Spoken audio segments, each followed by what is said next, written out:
Stand by to launch FanStream Sports. 3, 2, 1. Let's start. Hello, sports fans. Welcome to FanStream Sports. Nothing but pure sports. This is the JP Show. JP, it is so good to hear you back on the air. Stand by. Now, here's JP.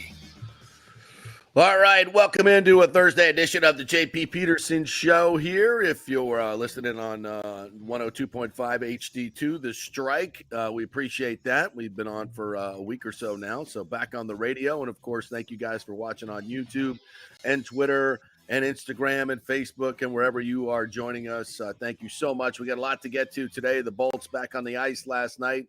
Not a good night for many reasons. We got some Super Bowl prop bets to look at. That'll be fun. The Rays extend their manager and their general manager or vice president of baseball ops, whatever you want to do. And we'll talk all kinds of stuff around the Super Bowl as well. Good morning to you, Tim Hamm, IndyCarTim. What's up, my friend? How are you? Good morning, JP. Hope everybody's doing well out in Tampa. It's a beautiful morning here in Dallas. It is indeed. And well, we got spring is such an awesome time for things in Tampa Bay because so many events are coming. We got the Grand Prix coming in the spring here. We got the Valspar Championship, which, by the way, Tracy West will be joining us tomorrow with a live announcement at 11:45. Another one of the big names joining the Valspar field. We talked a little bit about Toby Keith the other day as well. Toby Keith was one of the original performers for Saturday Night Live out at the Valspar, where they have a big country concert. I don't know if they do this for other golf tournaments. Probably the Waste Management. They have a rock concert every night. It's a big party, right? It's a big party, but they do this at the Valspar at Saturday nights. And Toby Keith was one of the performers a few years ago, and really made an indelible mark on all the people at Valspar. Just because that's what he did where he went, people just loved him. So this year we got Cole Swindell. So more names being added to the field. Xander Schauffele was added last week. They got 3 of the top 11. So it's not a signature event on the PGA Tour. We're going to talk to John Gerber today about what's going on the PGA Tour. There's a lot of crazy stuff going on. He's really plugged in. So he'll talk to us at 11:30. We'll get a kind of feel. There's new investment money coming into the PGA Tour, American investment money, not Saudi money. And I don't think the PGA Tour knows what they're going to do with it, quite frankly. It's a lot of money, too. Yeah, it's what, $3 billion? Yeah. $3.5 billion. I mean, that's nothing to Zelensky. That's just a drop in the bucket. But, yeah. I mean, to us people here in America, that's a lot of money. You can do a lot with that. That's an extended vacation for JP. Yeah, it's right. Exactly. You can finally get a suite in the first-class seat. I don't know. That might not be enough these days with inflation where it's at. Right. Anyway, so we'll talk some golf as well. This is the state of the Valspar Tour, and just so many things. We got spring training getting ready to start up here in the Tampa Bay area. We got so many teams here that train here. The Phillies, the Blue Jays, the Rays aren't far. I think the Rays are back at Port Charlotte this year because they were kind of all over the place last year in Tropicana Field, and of course the Yankees in Tampa. Always love going over there and seeing the Stars play, and then you can go to Port Charlotte and see the non-Stars play for the Rays. But hey, we beat them, so what does it matter? So we'll get into some baseball too. Kevin Cash and Eric Neander were given extensions.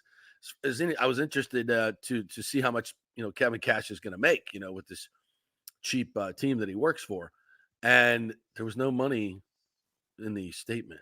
There was no money in the press release. Nobody. I guess we got to get that from the agent or something. But Mark Topkin, the fine beat writer for the Times, did not have any dollar figures in his story. I don't know.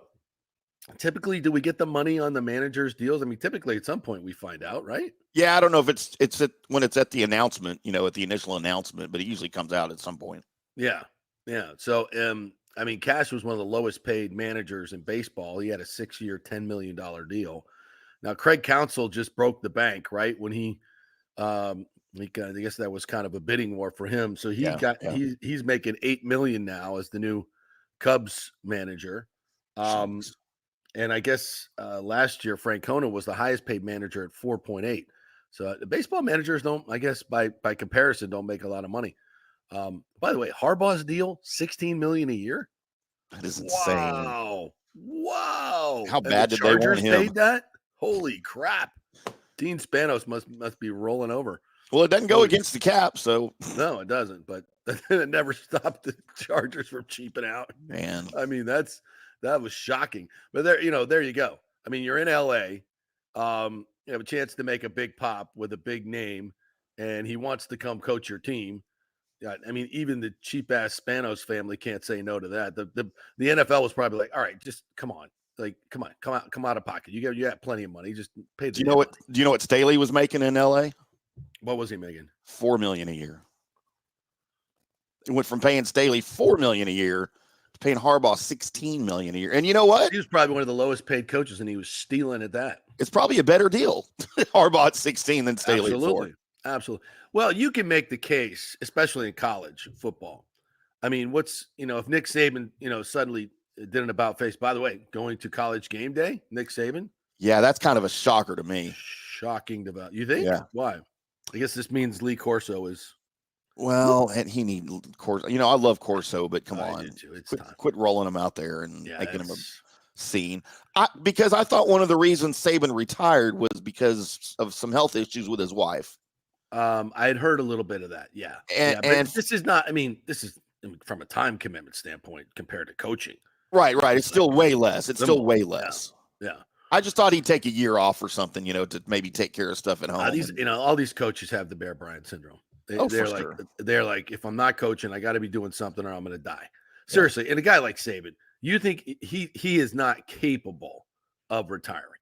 Like the dude, he's just wired differently. He is not like, I'm sure he got home the day after he retired and just woke up and went, the hell am I doing? Oh my God. What do I do today? My whole afternoon is free. Oh my God. It must scare the living hell out of him. Seriously. It must scare the living, because that's got to be the most uncomfortable feeling in his life. Since he was probably, 6 months old, the dude probably had a calendar already written out for him, right? Like Fruit Loops, bottle feeding, sit-ups, go over cover 2, it's on the baby menu for him. And since that moment, he's been, that's the dude's been driven. And now he's 72 years old. He gets up and he's like, what the F do I do? It kind of makes you wonder what Belichick's going to do this year without a job, because they're molded the same. Oh, can I mumble all day? God, he would be terrible on TV, wouldn't he? Oh my God, please stop. Imagine. Although I've seen some moments of him doing interviews, and it's something he enjoys, like when he's with Saban. If you've seen some of those things, when he's with people he respects and likes, right? Unlike the media, he's actually quite funny and quite glib. Yeah. All right. Yeah. Funny might be a little stretch. Okay. Sorry. But Humorous. somewhat entertaining to listen to when he's not mumbling and hating on the media. So I don't know. It might be it. So there he has his moments, and he's a smart guy. Yeah. But it is still, I think, one of the shocking developments of this offseason that dude did not get a job. 8 openings, and he and Vrabel did not get jobs. I mean, that's weird. I did a story on the Cowboys search for a defensive coordinator yesterday at cowboyssi.com, and the names that have interviewed this week for Dallas, we're talking Ron Rivera, Mike Zimmer, Rex Ryan interviewed to be the DC for the Cowboys. He wants to get back into coaching. He wants to do it in Dallas. No talk of Mike Vrabel coming to town. No talk of Bill Belichick coming to town. I don't know what we're doing over here, JP. What the hell did Vrabel do? Vrabel did something. I don't You mean blacklisted? You can't. The dude's got a pretty good resume. I'd rather have him as a DC than a head coach, honestly. Really? I would, yeah. I don't think he was that great as a head coach later in his tenure in Tennessee. Well, the last year was bad, but he was in that power struggle with the GM. He was. So which he would be the same thing in Dallas, though. He'd run into that. So I think this is what we've learned is that organizations and owners in general are not as enamored with the handing over of all the power to one dude deal. And I think that's probably what hurt Vrabel. He probably went into every interview thinking he had the job and probably was like, hey, this is what I want. This is what I need. I want to, shop for the groceries, have final say in all personnel, blah, blah, blah, blah, blah, 15 million a year, blah, blah. And everybody was like, okay. And then they got together and said, do we really want to do that? Do we really want to do that with this guy? And then, I'm sure that there were some rumblings out of Tennessee of like, oh, he was hard to work with. And, but this is what, type A dominant personalities are. I mean, this is what you get with would Don Shula interview well right now? Probably not. No, probably not, because that man was all business, and I got to know him pretty well later on in his life, and he was. I mean, and you hear players talk about dealing with Don Shula, it was like the fear of God in you. The guy was a son of a bitch in a leadership kind of way, like a very Patton-esque leadership style. And, as we all know, that probably doesn't play well anymore in the modern world, for some good reasons, but I think, in others, not so good. So I just think that's what it tells me. It tells me there's a lot of plurality, that these owners want. They want different people in charge of different things and a lot more, maybe not just one chief, just a lot more Indians. I don't know if that's a great leadership structure, to be quite honest, because, Belichick did pretty well in his prime.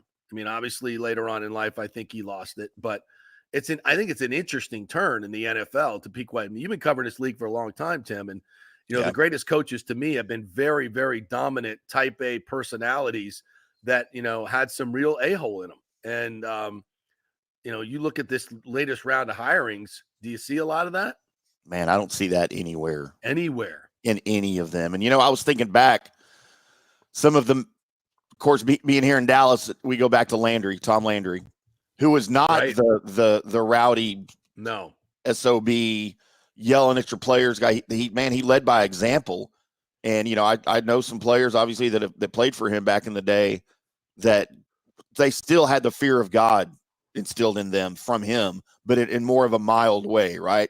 You were afraid of disappointing Tom Landry, not getting yelled at by Tom Landry. And, you don't see the Vince Lombardi types. Yeah. You don't see the Vince Lombardi type. We talked about this before. You don't see the Nick Saban. You don't see the Bill Belichick out there, because that's an old school style of coaching. And all these young pups that have come up through the ranks in the last 15, 20 years, that's not how they were taught to coach. Right. Because of the culture change in America. You can't yell at the kids. You can't make them feel bad about themselves. You can't do that to them. That's not fair. They don't deserve that. So now we've got this new culture of these coaches coming up, and sometimes it works and sometimes it doesn't. But that's just the coaching culture that we have right now. It's a fascinating conversation, honestly. And I'd like to get, it's at the top of my head, I'm like, oh, I'd like to get a roundtable of some older coaches, maybe some older players, to come on and talk about how things have changed. Because you're absolutely right. I mean, you have to treat players differently, because think about this generation of players that's coming up. Since they were probably 10, 11 years old, they were okay. That kid at the flag football league that's dominating over here, right?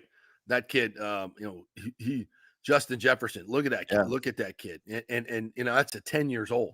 Yeah. He's starting to be treated like that. He's starting,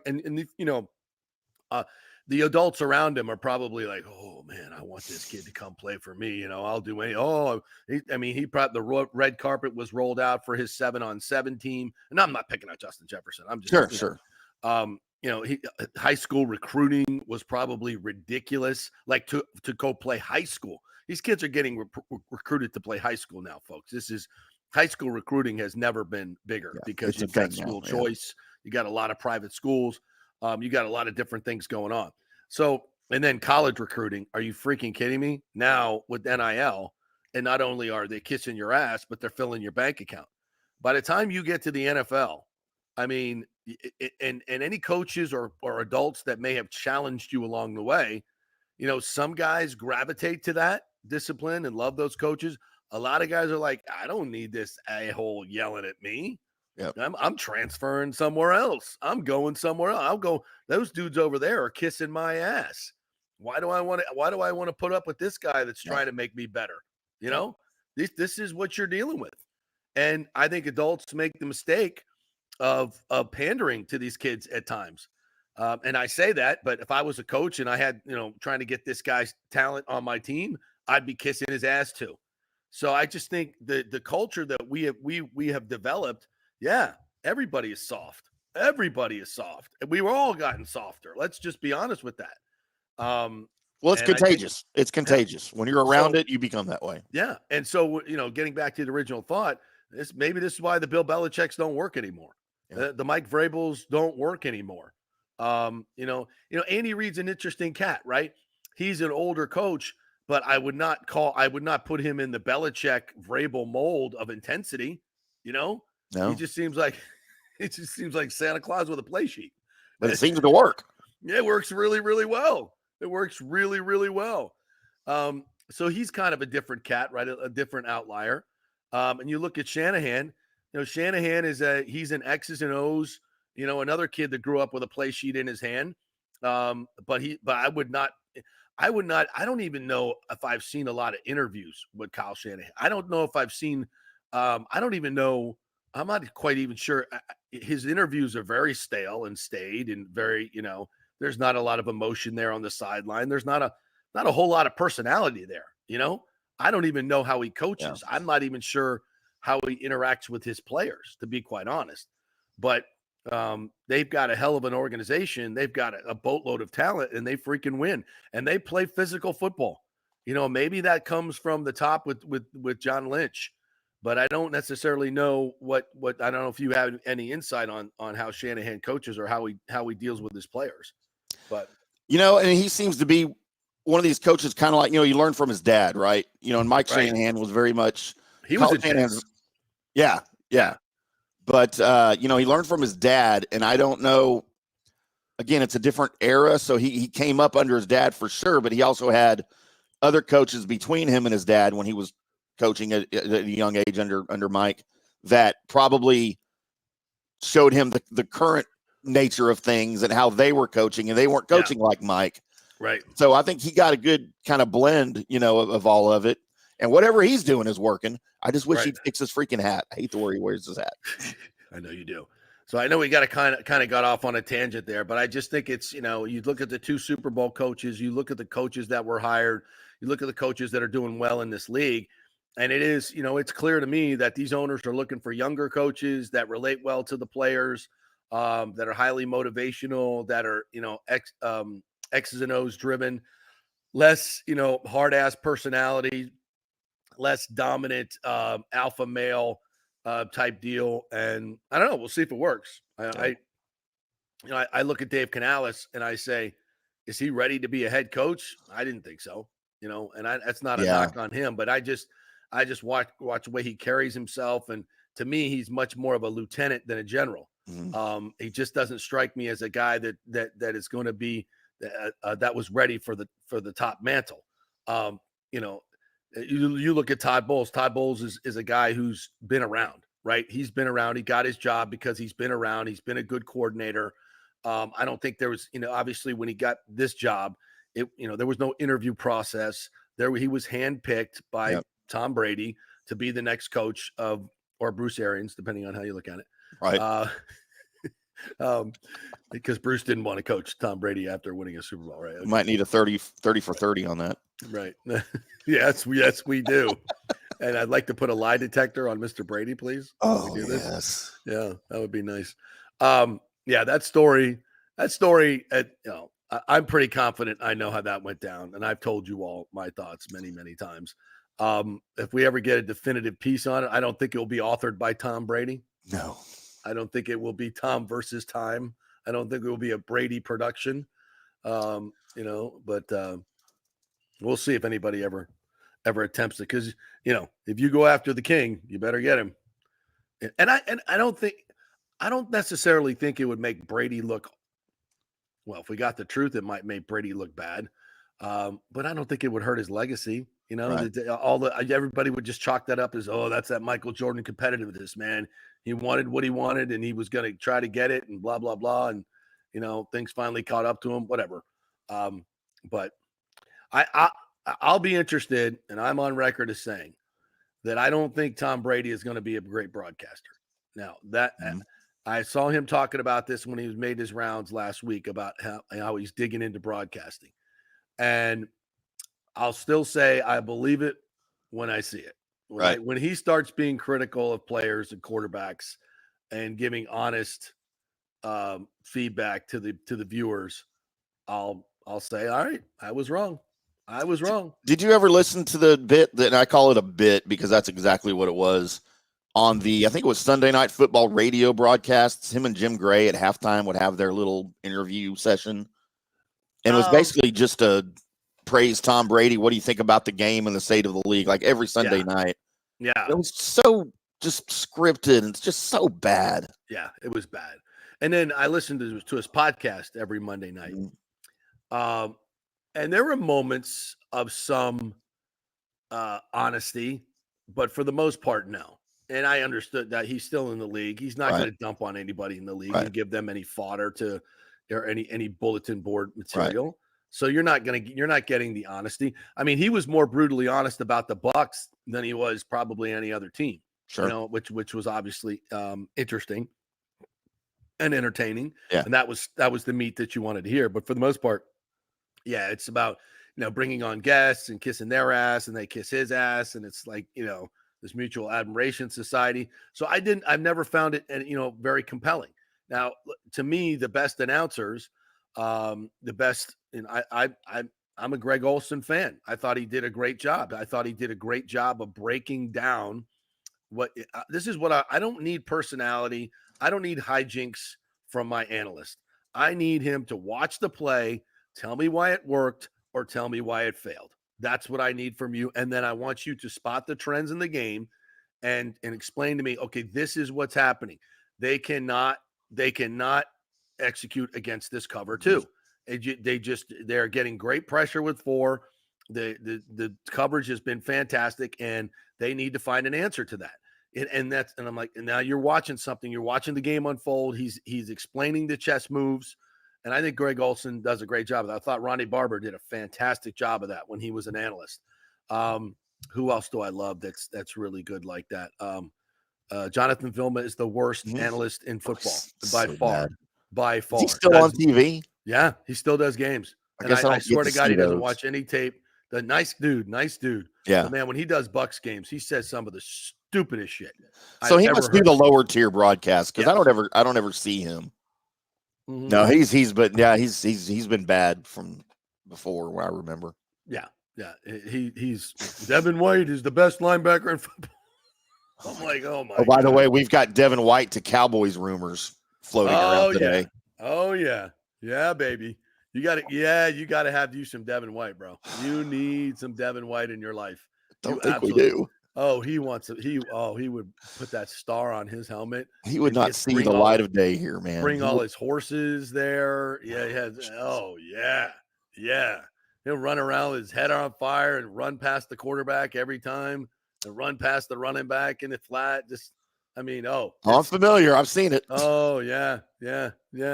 Just go wait till he gets in the red zone. Wait till you see him fail in the red zone. Oh my God! Just get completely lost on an assignment and give up a free terrible. We got enough of those players on the Cowboys. We don't need any more. By the way, we got Bobby the Chief Taylor coming up at 10:30, so we're going to get into the Lightning loss last night. Mikhail Sergachev stretchered off the ice last night. Oh, that was ugly. First game back, and oh my God, just what a horrible year for Sergy. And I don't know the extent of it, but obviously when they pull a stretcher out for a hockey player, it is not good. So, now the Lightning, but I think if there's any ray of hope, and we'll talk to Chief about this, it's, they played well without him, for a stretch right before the All-Star break. They played their best hockey without him. And I don't mean to say that at this point, as a silver lining, but the games go on. The games go on. Guys get hurt. The games go on. So, if you're a Lightning fan, you got to look past it and say, well, we brought up some kids and they played pretty well. So it's not the end of the season. It's not the end of the world. So, we had hoped to get him back. and get the best of Sergy down the stretch, but that's not going to happen. He may have to go on long-term injured reserve, which would open up some cap space. So you could think about it that way. So a few things to talk about with Chief and the Lightning. I wanted to get to the Rays also in our open here. So they extend Kevin Cash and Eric Neander, their brain trust. Of course, the Rays have been rated as of late. Hamm Bloom going to the Red Sox, that did not work out. They've lost some other guys in their front office, but these are the two guys that they've really built around, obviously. And Kevin Cash being a two-time AL Manager of the Year, in my mind, the best manager in the game, hands down. It's not even close. We can nitpick a lot of his decisions, but you can do that with any baseball manager. They're not all going to work out, but to win consistently with the talent and the payroll that this guy gets in this division is, I think you should win the AL Manager of the Year every year. Right. It should be named the Kevin Cash Award. I mean, it's that he does that good a job. We always say this. It's the Rays find a way. Kevin Cash finds a way. Cash finds a way. I don't think he gets nearly the credit that he deserves for managing this team. This roster with any other manager in the league, save maybe Terry Francona, is a sub 500 team. I'm not giving up all the credit to Eric Neander and the quote analytics staff, the brain trust. Right. Obviously Kevin Cash uses that information, uses those people, but somebody's got to bring it together at the major league level. Somebody's got to pull all these guys together and implement those things and, mix in the analytics with the gut feeling and what have you. And again, he's far from perfect, but the results speak for themselves. And I just like to know what the numbers are. I would like to know what Kevin Cash is making. And because it would tell me what's going on with this franchise. And I don't think it's any this was the last year of his contract. So you had to get something done at this particular point. I think Sternberg waited way too long. This should have been done last year easily. I mean, no brainer. But with the sale of the franchise looming, in my opinion, there have been reports of it, and I still feel like that's coming. I think this is interesting. And if the money was big, it would tell me that maybe, you had to secure these guys, because anybody buying this franchise, anybody who has half a brain would be telling Stu Sternberg, I'll buy your franchise, but you got to get those guys under contract now. I got to have Kevin Cash and Eric Neander moving forward. I'm not doing anything. I'm not buying this team unless you lock those guys up. So maybe this is the first outward sign that there's going to be some new ownership here. And again, if the money, listen, they had Joe Madden as the manager here, and Stu Sternberg thought so little of him, he wouldn't offer him $4 million a year to be the manager after taking this team to the World Series and many playoff berths and literally changing the way baseball was played at the major league level. Joe Madden. He wouldn't pay Joe Madden. He wouldn't pay Joe Madden. Cash is making $5 million. $5 million a year? Yeah. That was his initial 5-year deal, was for $5 million a year. Oh, well, I read it was 6 years for $10 million. Oh, that's not what I saw. What did you see? That's what the Times had here today. That's his new deal. So this deal. Right. This deal The current deal. Right. That he just signed. Okay. His initial deal that he signed in 2014 was for $5 million over 5 years. Yeah. That's $1 million a year, Tim. Right. I know. I thought you were talking about $5 million a year. Oh, no. Sorry. And everybody and people would think, oh, well, that's what he deserves to make. Yeah. Right? No. Deserves more than $1 million a year. Yeah, exactly. And so that's what I'm like wondering, how much is he getting paid? That's all he was getting paid was $1 million a year. Oh my God. On his initial deal. Yeah. Well, he never managed before, and he was the youngest manager in the year, league. So this deal here, I mean, it's got to be at least 5. Right? It has to be. Has to be at least 5. If Council's making 8.6 as the highest paid man, but I guess Francona was making 4.1 last year, or 4 point something. He was the highest paid. So maybe around 4.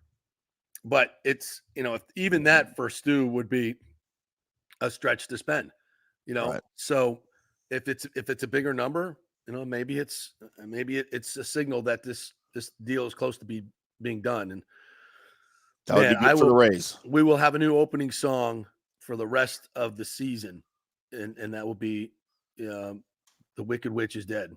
And we will play that every single day. I'm in. How did that go? Hey, the witch. Yeah, whatever it is. We'll play it every day. If there's not a copyright issue, we will play it. I was in my 5th grade production of The Wizard of Oz. You think I would remember that?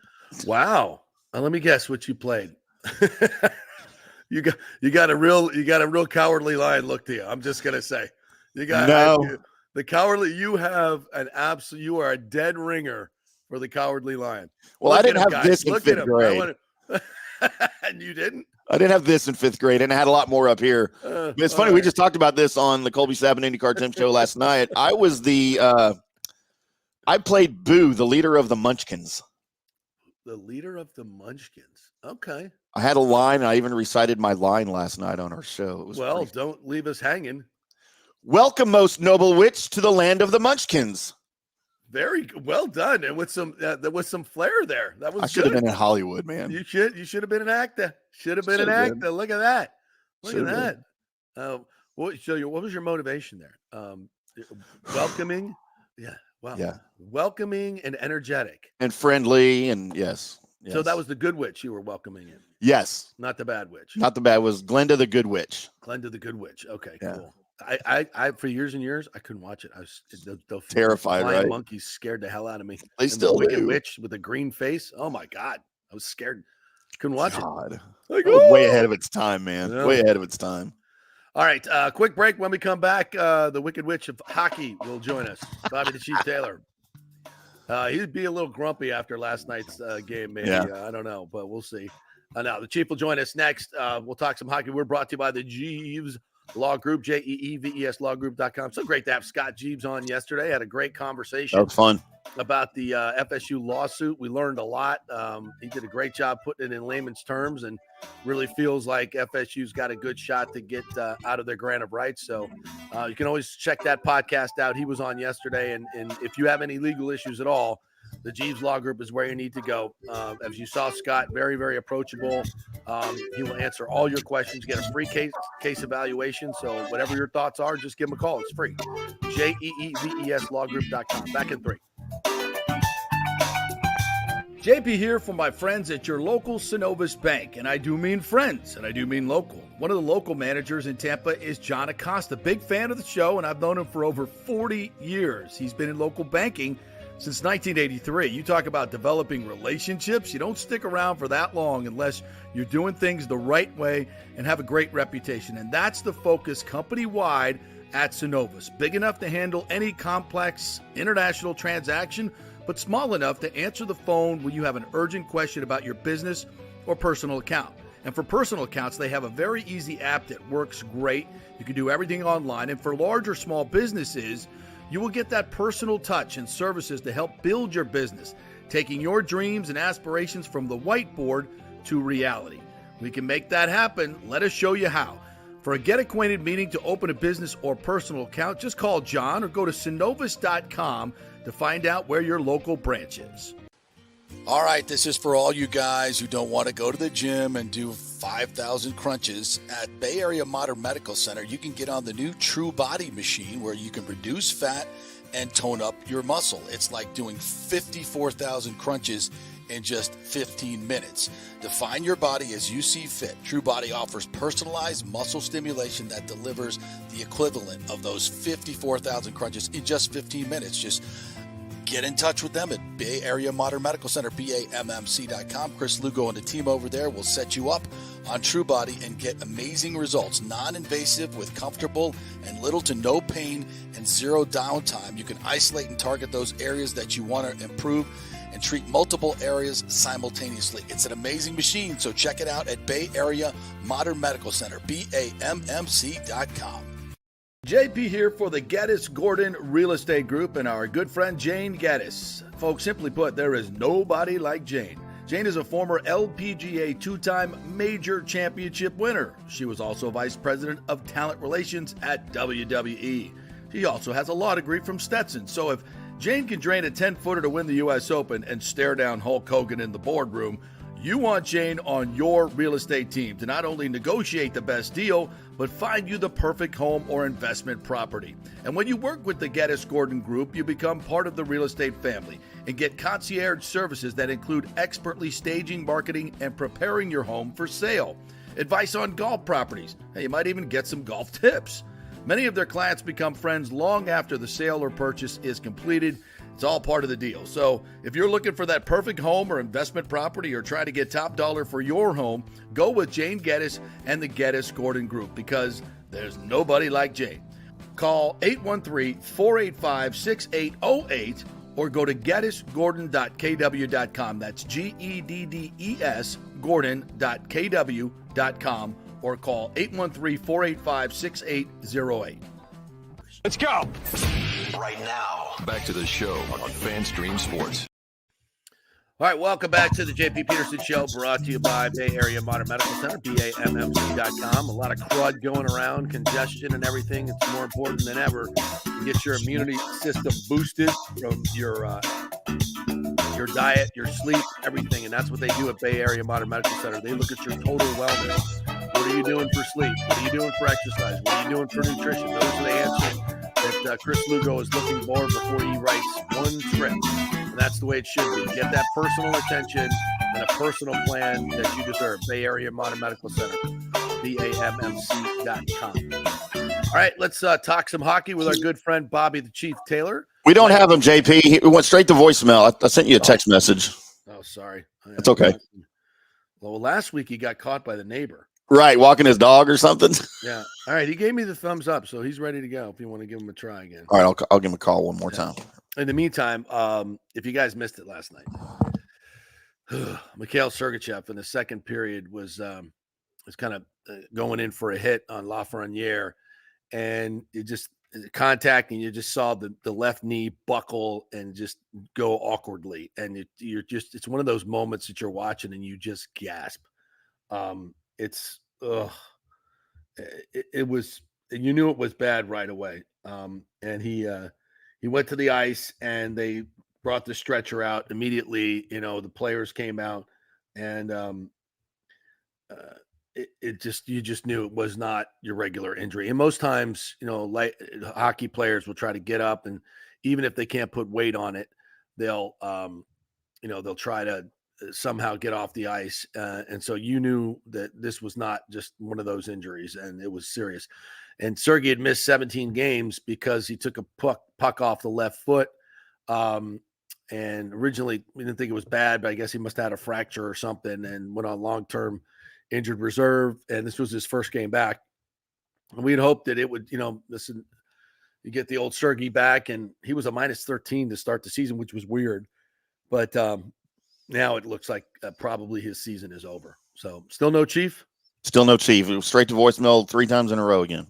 Oh, wow. I'll text him again. Text me the number. Maybe I can have him call you. That's what he did last time. He just ended up calling me. Okay, so hopefully he'll call it back. Yeah, so I was talking about Sergey's injury last night, and I can count maybe on one hand when I've seen a stretcher come out to get a hockey player. Yeah. And then when the hockey players, the whole Lightning team went and kind of huddled around him. Yeah. Yeah, it's sad. It's sad when he's the Lightning's highest paid defenseman. His new contract kicked in this year. Widely considered as one of the great young defensemen in this league, but he was not having a good year for whatever reason. At a -13, which he's never been a minus player in his career.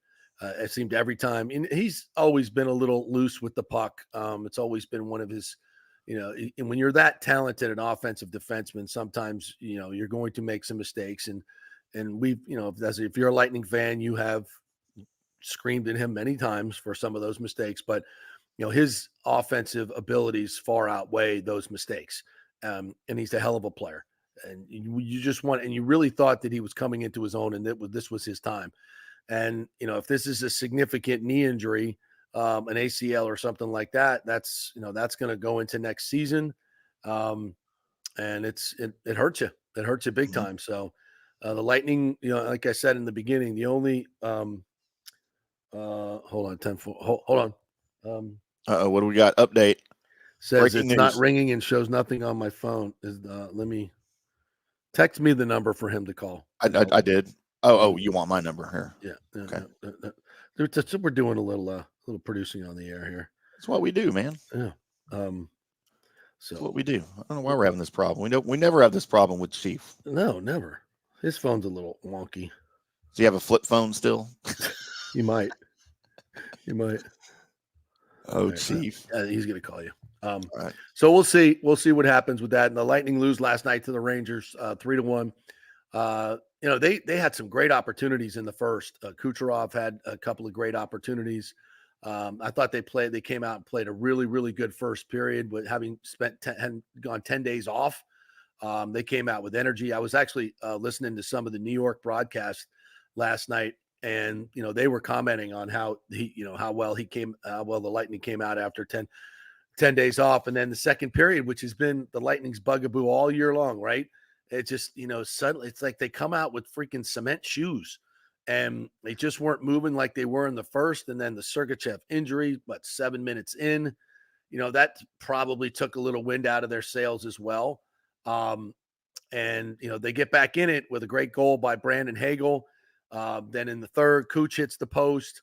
Hedman hit the post with 4 minutes left. That would have been a huge goal that would have evened things up. So they came back, and I thought they played a really good third, especially the final 10 minutes. So I mean, they were right there with the Rangers 2-1 on their home ice, and so it wasn't a terrible performance, but they could have easily gotten a point. They give up an empty netter and ends up 3-1. So the Lightning lose first one. They got back-to-back now. They got the Islanders tonight doing the New York Shuffle. So good chance for them to jump back in. Chief says he's calling you, but he's not getting nothing's going through. This is really weird. I've called him 5 times. I'm showing that I've called him, but it hasn't rang one time. It's a mystery. I think the Wicked Witch. We shouldn't have been talking about the Wicked Witch. Huh? Yeah. Huh. I'm gonna restart my phone. All right. So why don't we take a break? Let's take a break. We'll come back and we'll see if we can get Chief on. That way we don't have to do all this on the air. Do this on the air. So quick break. We'll come back and hopefully have the Chief or the Wicked Witch of the West, but definitely one of the two. Back at 3. Stay with us. JP here for the Jeeves Law Group, Jeeves. Call for a free case evaluation, 888-9-JEEVES. That's 888-9-JEEVES. We're local, we're trusted. The law firm brings over 80 years of combined legal experience focusing on clients in Tampa Bay, the state of Florida, and national class action cases. If you're injured, get that free case evaluation, no cost to you. The Jeeves Law Group's focus is on auto, truck, and motorcycle accidents, as well as class action and consumer protection law. Scott Jeeves is a board-certified civil trial lawyer and a certified circuit court mediator practicing in the Tampa Bay area for over 30 years. You hear him on the show all the time. Great guy, big Gator fan, and great for the community. The Jeeves Law Group is a highly skilled team with years of experience that will apply their skills, expertise, and knowledge to assist individuals who have been in an accident with compensation for damages, lost wages, medical expenses, pain and suffering, and property damage. Get that free case evaluation, 888-9-JEEVES. That's 888-9-JEEVES. JP here for my good friends at Italiano Insurance, and they did it again. Once again, Italiano Insurance stepping up with the best customer service. I was in a bind. My old insurance company, my auto insurance, jacked up my rates, so I called Charity at Italiano Insurance, and she stayed till 9:30 at night until she got my insurance done. And guess what? She searched all these companies for me. I didn't do the work. She did. Saved me $1,000 on my annual premium. $1,000, folks. That's real money. And that's what you get at Italiano Insurance. Great customer service. And here's another note for you, by the way, with hurricane season up. 40% of people in Florida are underinsured. That means if you have something happen during a hurricane and you need replacement costs, you're going to get 40% less than you deserve. Can't let that happen. Call the folks at Italiano Insurance and get them to help you out in both those regards. They will save you money and keep you insured properly.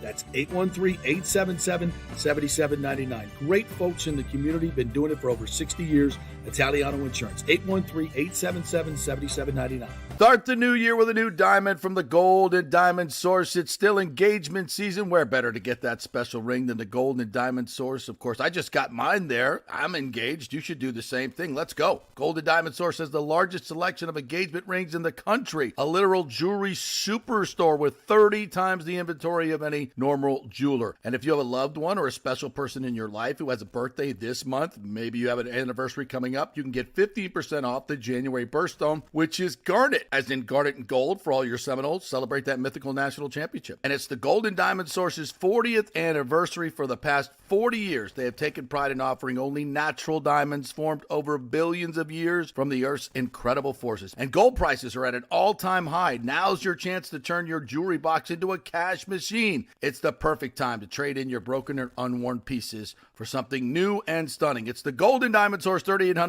Almerton Road, always online at thegoldendiamondsource.com. Let's go. Right now, back to the show on FanStream Sports. Oh, that's it. This could be it. This could be it. This could be it. See if it works. Chief. It's Chief. Do we have that? It's working. The Wicked Witch of the West is dead. Welcome back to the JP Peterson Show. We're trying desperately to talk some hockey with Chief here, and we're getting thwarted at every turn. Feels a lot like the first part of the season for the Lightning. So I think we got him. We're brought to you, by the way, by the great folks at Italiano Insurance, 813-877-7799. Go give them a call, and a human being hopefully will answer the phone. The phones will be working, and you can get a quote for your insurance at Italiano Insurance. What's up, Chief? I think we finally got you on. I'll tell you what, I know I'm not very electronically gifted, but boy, oh boy, I've been sitting there waiting. You keep saying, we're phoning now, and then nothing's ringing, nothing. The number didn't even come up on the phone. That's crazy. What the hell's going on? Technology today sucks. I mean, it's nothing works anymore. I blame Biden. Yeah, I do too. Absolutely. Exactly. 100%. I know. Yeah. Well, damn it, this interview better be worth it, Chief. That's all I'm saying. For God's sake.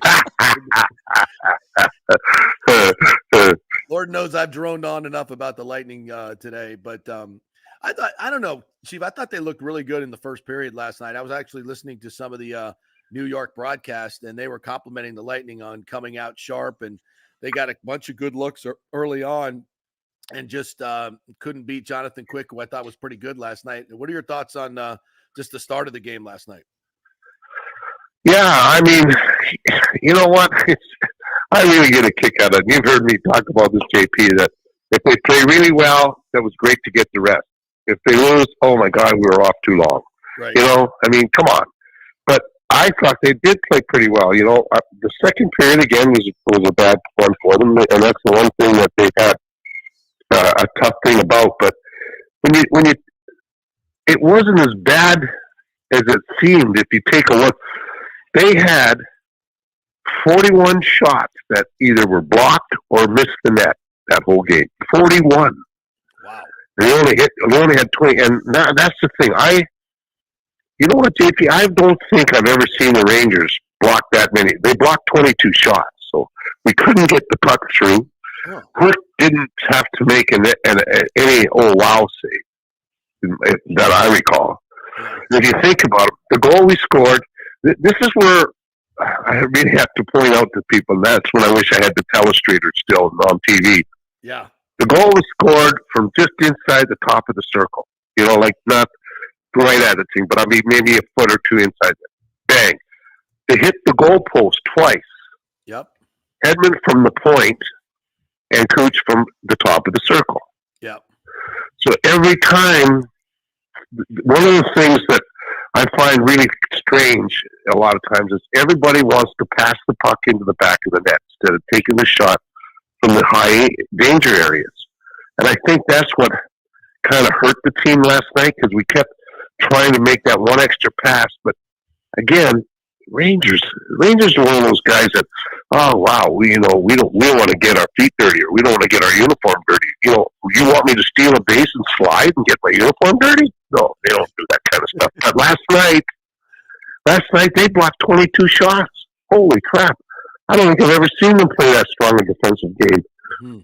You know, and we managed the puck well. You know, that's my biggest bugaboo when we say that. We only had 4 giveaways, and the Rangers happened to have 5 takeaways. So that's 9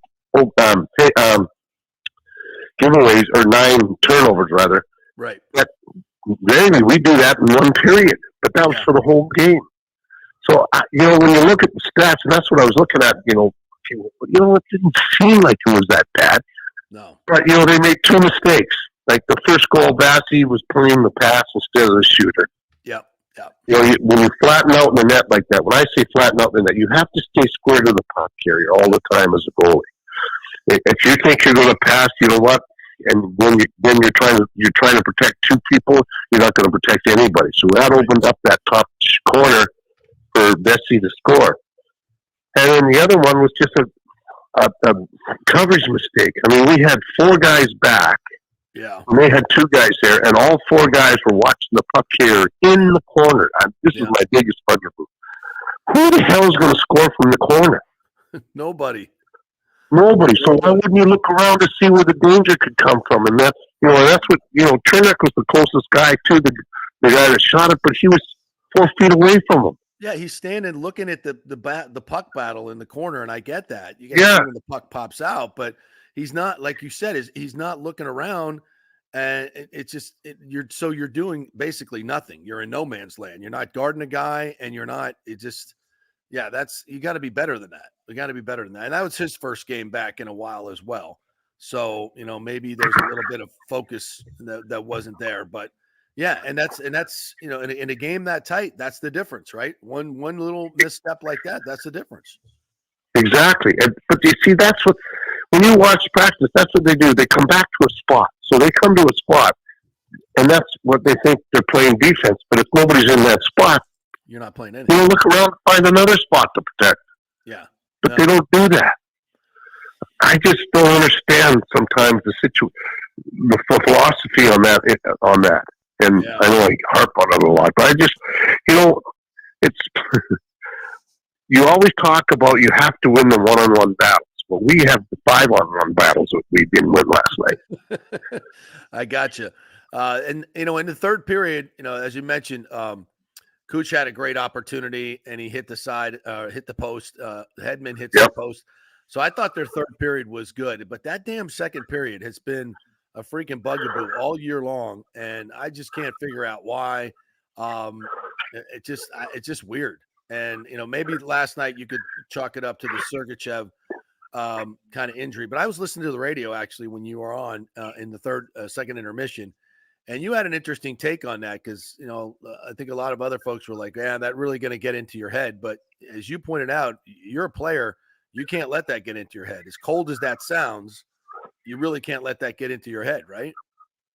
Exactly. And the game, to be honest with you, the game, you're focusing on the game really too, which kind of takes your mind away from that. I mean, after the game's over, good gracious, yeah, they're on it. I mean, everybody knew it was a serious injury. When the visiting team gets off the ice and knows that you're hurt, you know that's a bad thing, you know. And it was a freak accident, you know. Because he was striking out Lafreniere, and he just twisted his leg, his knee. I think it's the knee myself, the way it looked like to me, but it could be the ankle. But the knee looked really bad, I thought. And you know, it when both teams know it's a bad, and it wasn't a you know, it was just a freak play because you know Sergy was just trying to take the Ranger player out of the play and pin him against the wall, and he actually, you know, he clipped over his leg or something. It was just a weird accident. It was nobody's fault. It was just one of those goofy plays that happen in sports. Yeah. And but you know, to say that that's what changed our whole thought process. Well, it shouldn't have. I mean, because you know what, the game, you have to start focusing on the game, and then I think that you push that in the back of your mind. And JP, you know, athletes do that. They have a way of compartmentalizing. You know, Yeah, and that's the word. I had that trouble saying that word all last night. I couldn't get the damn thing out of my mouth. It's not an easy one. Yeah, it's like linoleum and, the Massachusetts. two hardest words. An elephant poop. That's the two longest words. You can't say anything. Yeah. Anyway, but for me, it was, I'm sitting there thinking, wait a minute, I thought they came out, they fired up, they carried the play in the first period, and just two mistakes, it cost them the game, and the Rangers playing way out of the gourd defensively for me. I don't think I've ever. I mean, Mish even said that last night after the game. He says, that was one of the best defensive efforts I've seen the Rangers do in years, and I agreed with him. Yeah, I would agree too. Bobby the Chief Taylor joining us here. So if I guess if there's any good news from this at all, Chief, it's the fact that the last 13 games or 17 games we play without Sergachev, the young kids have stepped up, and the Lightning were playing very well heading into the break, having won 9 of 10. So with a lot of teams, you lose your top two defensemen. It's it's a death knell for the playoffs.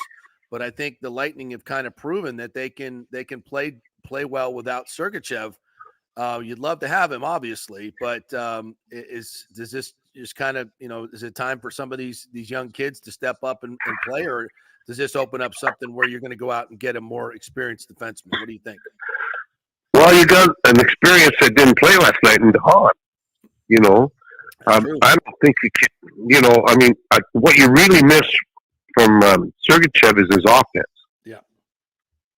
And that's the one thing we and here's another thing for me was, the Rangers really grade a lot of offense from their back end. I think collectively they've got like 25 goals from their defensemen, and the Lightning have around 16, something like that. But with Victor leading the way, anyway, I just don't know if you can really. I mean, I thought that Crozier and Lillig. There's another name I'm coming out of. But Lilleberg. I can't call him Lilligrand. That's my. Oh my gosh. Anyway, sometimes my mouth doesn't work as good as my brain. I have that effect. That's a scary. That's a scary statement because I'm a goalie, so figure out where my brain has been. Lilleberg, yes. Lilleberg, yeah. But I mean, I thought those two really played well, defensively. But for me, it's you lose that offense from Sergy, and that's the way teams collapse down low. That defense is so important to be a big part of your offense, and you take one big keg out of it. That's going to be the big difference right there. Yeah. So maybe there's a move to be made. We shall see. Well, Chief. Otherwise, tonight they get the Islanders in back-to-back. I think when you've had 10 days off and you get a loss like that, maybe back-to-back's a good thing. Who do we see in net tonight? You think with the long layoff, will it still be Vasi, or what do you think? Well, you know what? I'm just looking at the game last night. Near goalie, counting Quick and Vasi, had a whole lot of action. I mean, Vasi had 25 shots, and Quick had 20. So it wasn't a thing that he was bombarded with 40 shots. Right. I thought for sure that that would be an ideal time to get Johansson in there, but maybe you go back with Vasi right away because you know how competitive he is. I know he's still. Yeah, he's still fuming over that first goal, and then you use Johansson in Columbus on Saturday. Yeah. I don't know. I mean, that's a thing. I would think normally they were going to probably use that back to back to put in Johansson, but even if they do, he's played so well for them. That's right. Yeah, but tonight's game, the big thing about the game is tonight, they've got to be ready for a heavy game from the Islanders. Yeah. And they've got 3 guys with over 100 hits on their team. We have one, which is and he's out of action. But again, when you go in, this is the thing that's really funny. You go into the island. If somebody accidentally bumps into a guy going into for a line change, that's a hit. So, if you take a look over the years, the Islanders always lead the league in hits. Well, because if you even come near anybody, if you brush by them, they give them a hit. So they're off ice officials we're talking about here. Oh yeah, big time. Anyway, but they do play a heavy game. They've got but they're not a good scoring team. Defensively, they're 32nd. This is another stat that's really going to blow your mind. They are last in the league as far as goals against per game. Mm-hmm. Their goaltenders are both over 91% save percentage, which is really good. But they've given up. But they're defensively, they've given up the most goals in the league. So figure that one out. 50 shots a night? Pretty much. Wow. They give up a lot of shots. So that's going to be a big factor, how good. And both their goalies, one is, I think, is 9-10, the other is 9-14, something like that, or 9-18 and 9-14. Huh. Well, we'll have more save percentage. That's really good. Yeah, I'm going to definitely go. Very, very good save percentage. Over 28 shots for the Lightning tonight. I got to see what the number is. Make a little money on this. You doing any? I'm sure you're not doing any hockey gambling at all, Chief. Right? You have the Hard Rock app doing like over goals and 5 shots for Kucherov. You can make some money on that deal, bro. We should start giving out those prop bets. JP, I had trouble answering the phone. How the hell am I going to figure out how all those games are that? It's the old adage: could the guy walk and chew gum at the same time? All right. Well, next time I get you, I'm going to show you the app, and you'll be going crazy on this thing. I mean, probably. All right. Yeah, maybe I won't show you how to deposit money in it though. So we'll keep you away from that part of it. You'll be fine. You'll be fine. Exactly. All right, Chief. Thank you, my friend. As always, appreciate you finally jumping on with us here. Apologize for all the phone troubles. You got it. Right. Take care, guy. Bye-bye. Compartmentalizing with the best of them, my friend Bobby the Chief Taylor. Oh, right Bobby. Yeah. Love the Chief, man. This is these are, and we are the communications professionals. We're supposed to be able to get this stuff done, but it was the weirdest thing, man. Like, it was going straight to voicemail when I called him, and he said it was doing the same thing for me. I don't know what network he's on. I'm on AT&T, so I just restarted my phone and I called somebody else just while I was off camera just to make sure it was working, and it was fine. So I don't know. That was a. We'll blame the bugs in the system. All right, we'll take a quick break. Come back. I want to talk a little about this Super Bowl. Speaking of prop bets, we got some prop bets on the Super Bowl. I don't know, Timmy. I'm a little. I don't know where I'm heading with this Super Bowl. I'm a little perplexed. Everything's telling me that the Chiefs might be the play, and I think my heart is telling me I don't want to do that. So, well, we did the same segment on our show last night, JP. So I'll cover all of that with you on the other side. Beautiful. We'll do that when we come back. We're brought to you by the Golden Diamond Source. Valentine's Day coming up next week, boys. You better be ready. And if you're not, all the more reason to head on into the Golden Diamond Source. They've got the greatest selection. Obviously, if you're thinking about getting engaged, there's no better place to go. Their staff will keep it under your budget or at your budget, get you a big ring, 0% financing, 3 to 5 years. All that good stuff. There's no better place to go. They've streamlined it, made it perfectly easy for you. The Gold and Diamond Source. Do it on Valentine's Day. Great idea. Back at 3. JP here for the Jeeves Law Group, Jeeves. Call for a free case evaluation, 888-9-JEEVES. That's 888-9-JEEVES. We're local. We're trusted. The law firm brings over 80 years of combined legal experience focusing on clients in Tampa Bay, the state of Florida, and national class action cases. If you're injured, get that free case evaluation, no cost to you. The Jeeves Law Group's focus is on auto, truck, and motorcycle accidents, as well as class action and consumer protection law. Scott Jeeves is a board-certified civil trial lawyer and a certified circuit court mediator practicing in the Tampa Bay area for over 30 years. You hear him on the show all the time. Great guy, big Gator fan, and great for the community. The Jeeves Law Group is a highly skilled team with years of experience that will apply their skills, expertise, and knowledge to assist individuals who have been in an accident with compensation for damages, lost wages, medical expenses, pain and suffering, and property damage. Get that free case evaluation, 888-9-JEEVES. That's 888-9-JEEVES. JP here for the Geddes Gordon Real Estate Group and our good friend Jane Geddes. Folks, simply put, there is nobody like Jane. Jane is a former LPGA two-time major championship winner. She was also vice president of talent relations at WWE. She also has a law degree from Stetson. So if Jane can drain a 10-footer to win the U.S. Open and stare down Hulk Hogan in the boardroom, you want Jane on your real estate team to not only negotiate the best deal, but find you the perfect home or investment property. And when you work with the Geddes Gordon Group, you become part of the real estate family and get concierge services that include expertly staging, marketing, and preparing your home for sale. Advice on golf properties. Hey, you might even get some golf tips. Many of their clients become friends long after the sale or purchase is completed. It's all part of the deal. So if you're looking for that perfect home or investment property or try to get top dollar for your home, go with Jane Geddes and the Geddes Gordon Group because there's nobody like Jane. Call 813-485-6808 or go to geddesgordon.kw.com. That's GEDDES Gordon.kw.com or call 813-485-6808. JP here for my good friends at Italiano Insurance, and they did it again. Once again, Italiano Insurance stepping up with the best customer service. I was in a bind. My old insurance company, my auto insurance, jacked up my rates, so I called Charity at Italiano Insurance, and she stayed till 9:30 at night until she got my insurance done. And guess what?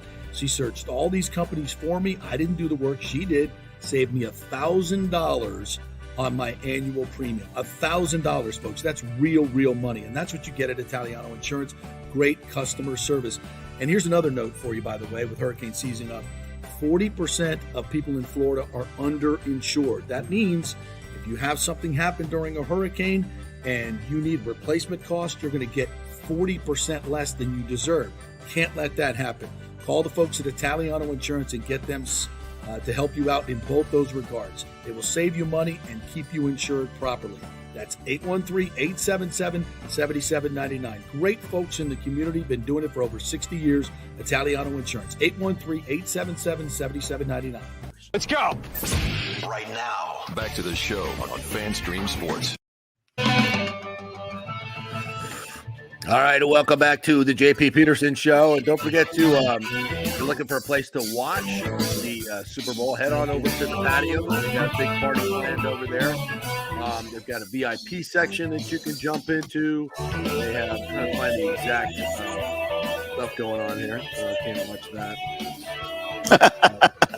421 South McGill.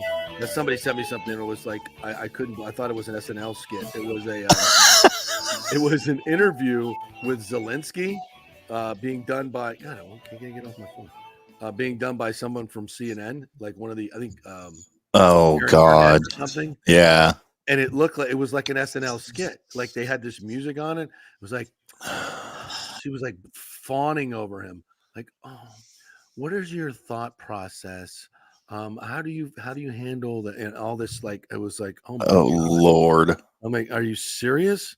And they're the same people that are like, oh my God, arrest Tucker Carlson. He went to an interview a head of state. I'm like, oh, thought that was actual journalism. Yeah. So 4 p.m. it starts at the patio, $20 cover. You get $50 for the super VIP, which includes a lot of cool stuff. You get the area and bottle service and all that other stuff. So just go to the patio Tampa info at gmail.com. The patio tampainfo@gmail.com. They'll send you all the stuff and you can get your reservations. $20 cover, $50 super VIP at the patio, 421 South McDill for the big party on Sunday. You got plans yet for the Super Bowl? I am still working on those because this is one of the rare times I don't have to work the Super Bowl. Oh, there you go. So I get to just drink and watch and have a good time. So I'm weighing several different options right now about what I want to do and where I want to go. Very high in demand. Very high in demand. Yeah, you know. All right, so you did your Super Bowl prop bets on y'all show last night. We did. We didn't do all the prop bets. We just did some of the, the rushing totals, receiving totals, things like that. Okay. Yeah, so you didn't do any of the crazy stuff. We'll save that till Friday. But so everybody's zeroing in on Travis Kelce, 6.5 receptions. So I'm looking at the 49ers. They've given up 17 tight end receptions in 2 games in the playoffs to a bunch of, Luke Musgrave type dudes. Right. What are we? I'm thinking with all the shenanigans going on with Taylor Swift, I think he's going to get a ton of targets. I got to go over 6.5 receptions. What are you thinking? I went over. He might have six catches in the first quarter. I agree. I agree. I think this is, and you don't want to go with the obvious stuff because, usually Vegas burns you on that. Mm-hmm. But that one seems like, even though that's a kind of a high number, it just seems, given the situation, with him and Mahomes, he's uncoverable at times. I mean, literally uncoverable at times. Yeah. You look at some of the catches he made in the championship game. He was covered. They were just great plays. Yeah. They're just great plays. And there's just a chemistry that he has with Mahomes. When Mahomes breaks the pocket, you've got 53-yard wide field to defend. And it's almost impossible with the way he uses his body that he's not going to get his catches. And of course, the script, I'm sure, says that he'll be a big part of the game. Right, of course. All right, they're going to show Taylor Swift like as much as they possibly can. So are we absolutely sure she's going to be at the game? Is this absolutely for sure? Is there any way she's not? I mean, come on! After everything that we've gone through with her at the games, and I know she's supposed to be in Tokyo or somewhere in Japan in concert, but there is no possible way the NFL is not going to rig something for her to be here. Yeah. I just can't imagine that. Well, I was shocked that he wasn't at the Grammys either. I kind of was too, I wonder what's going on. So much so that I had to write a piece about it, unfortunately. Did you really? I did. I wrote a piece for it for Men's Journal magazine. Yeah. What was your take on it? So I think my headline was something like "Trouble in Paradise." No mention of Kelce from Swift at Grammys.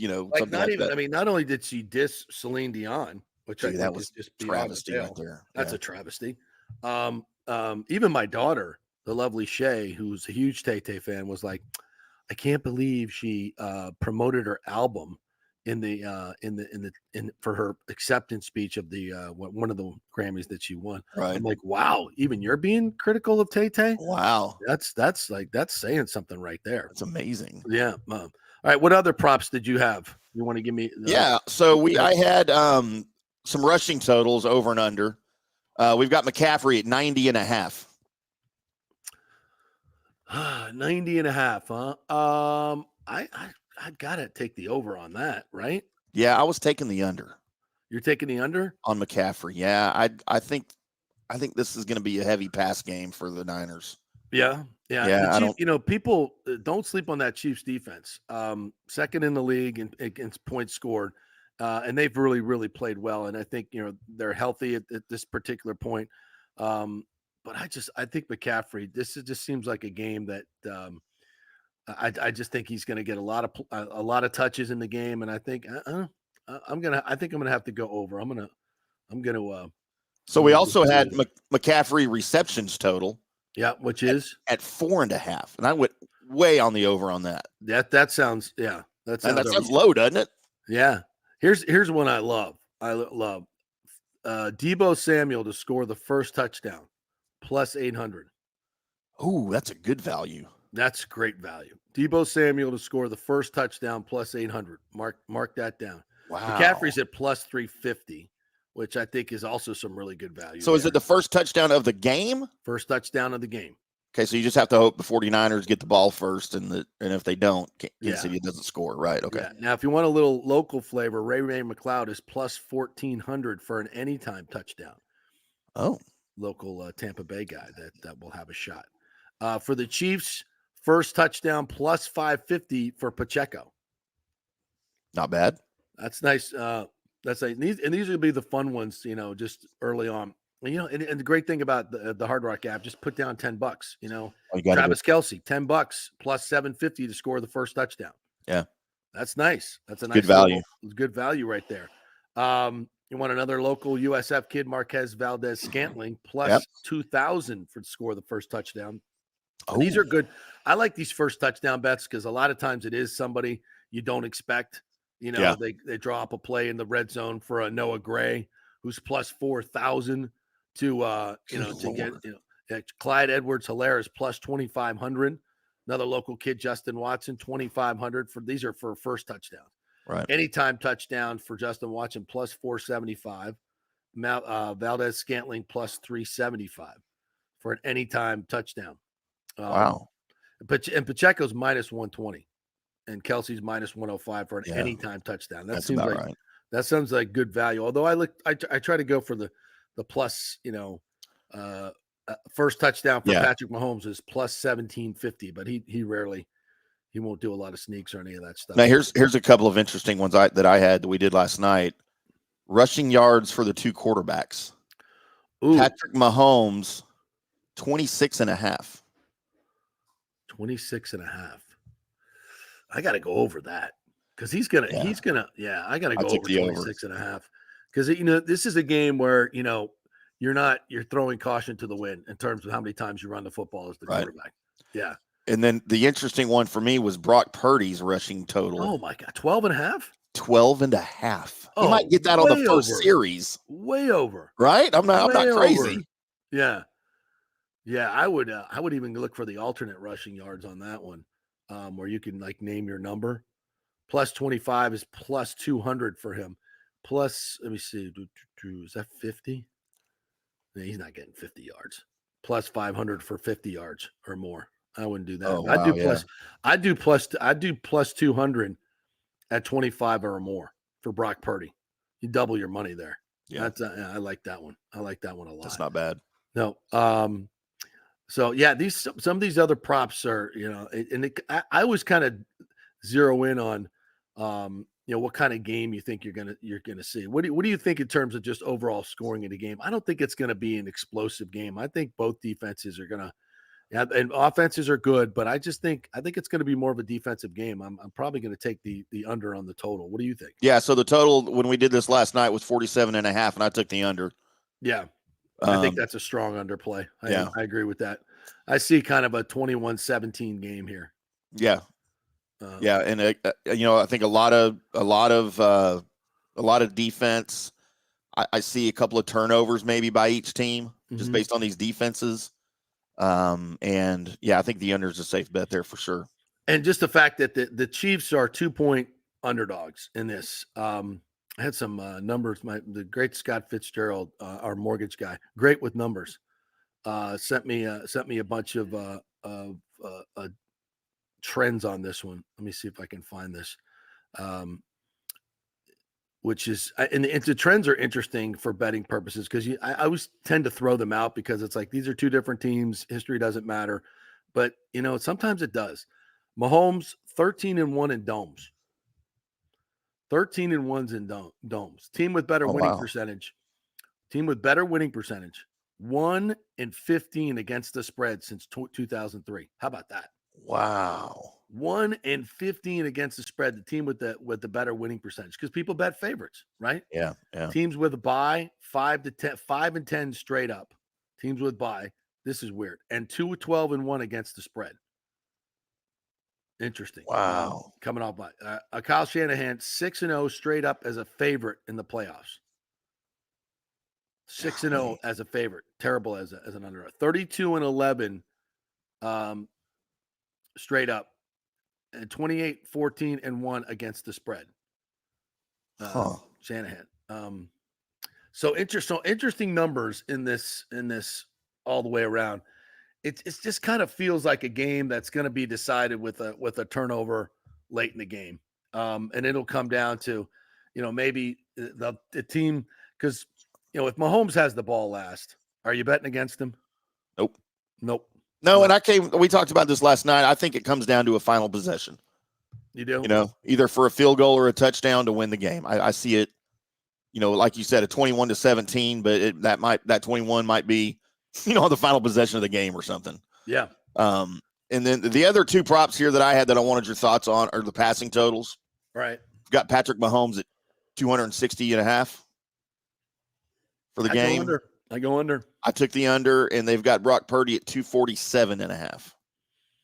Take the under again. Took the under on that one too. I think in most, I just that's why I think a lot of these prop bets, you got to chill into like, what type of game do you think you're going to see? Is it going to be a track meet? Is it going to be a shootout? Or is it going to be much more defensively oriented? I think both of these teams are just too good and too sound defensively, two great tackling teams. I mean, these teams tackle well. You're not going to see a lot of like yak yards, typically both of these quarterbacks get yak, and the way they throw the football, the way these offenses are set up, guys are on the move when they receive the ball. So but I still think both of these teams tackle really well in the open field, and they don't allow a lot of that. So yeah. that to me is the style of game. And if I clue into that, that's where all my prop bets are going. And typically I think in a Super Bowl, you're going to be a little bit tighter. So I think that leads to less explosive plays. Right. Let me ask you this real quick. If the Chiefs lose this game, that makes Mahomes 2-2 in the Super Bowl. Mm-hmm. Do we just squash any talk of a dynasty at this point?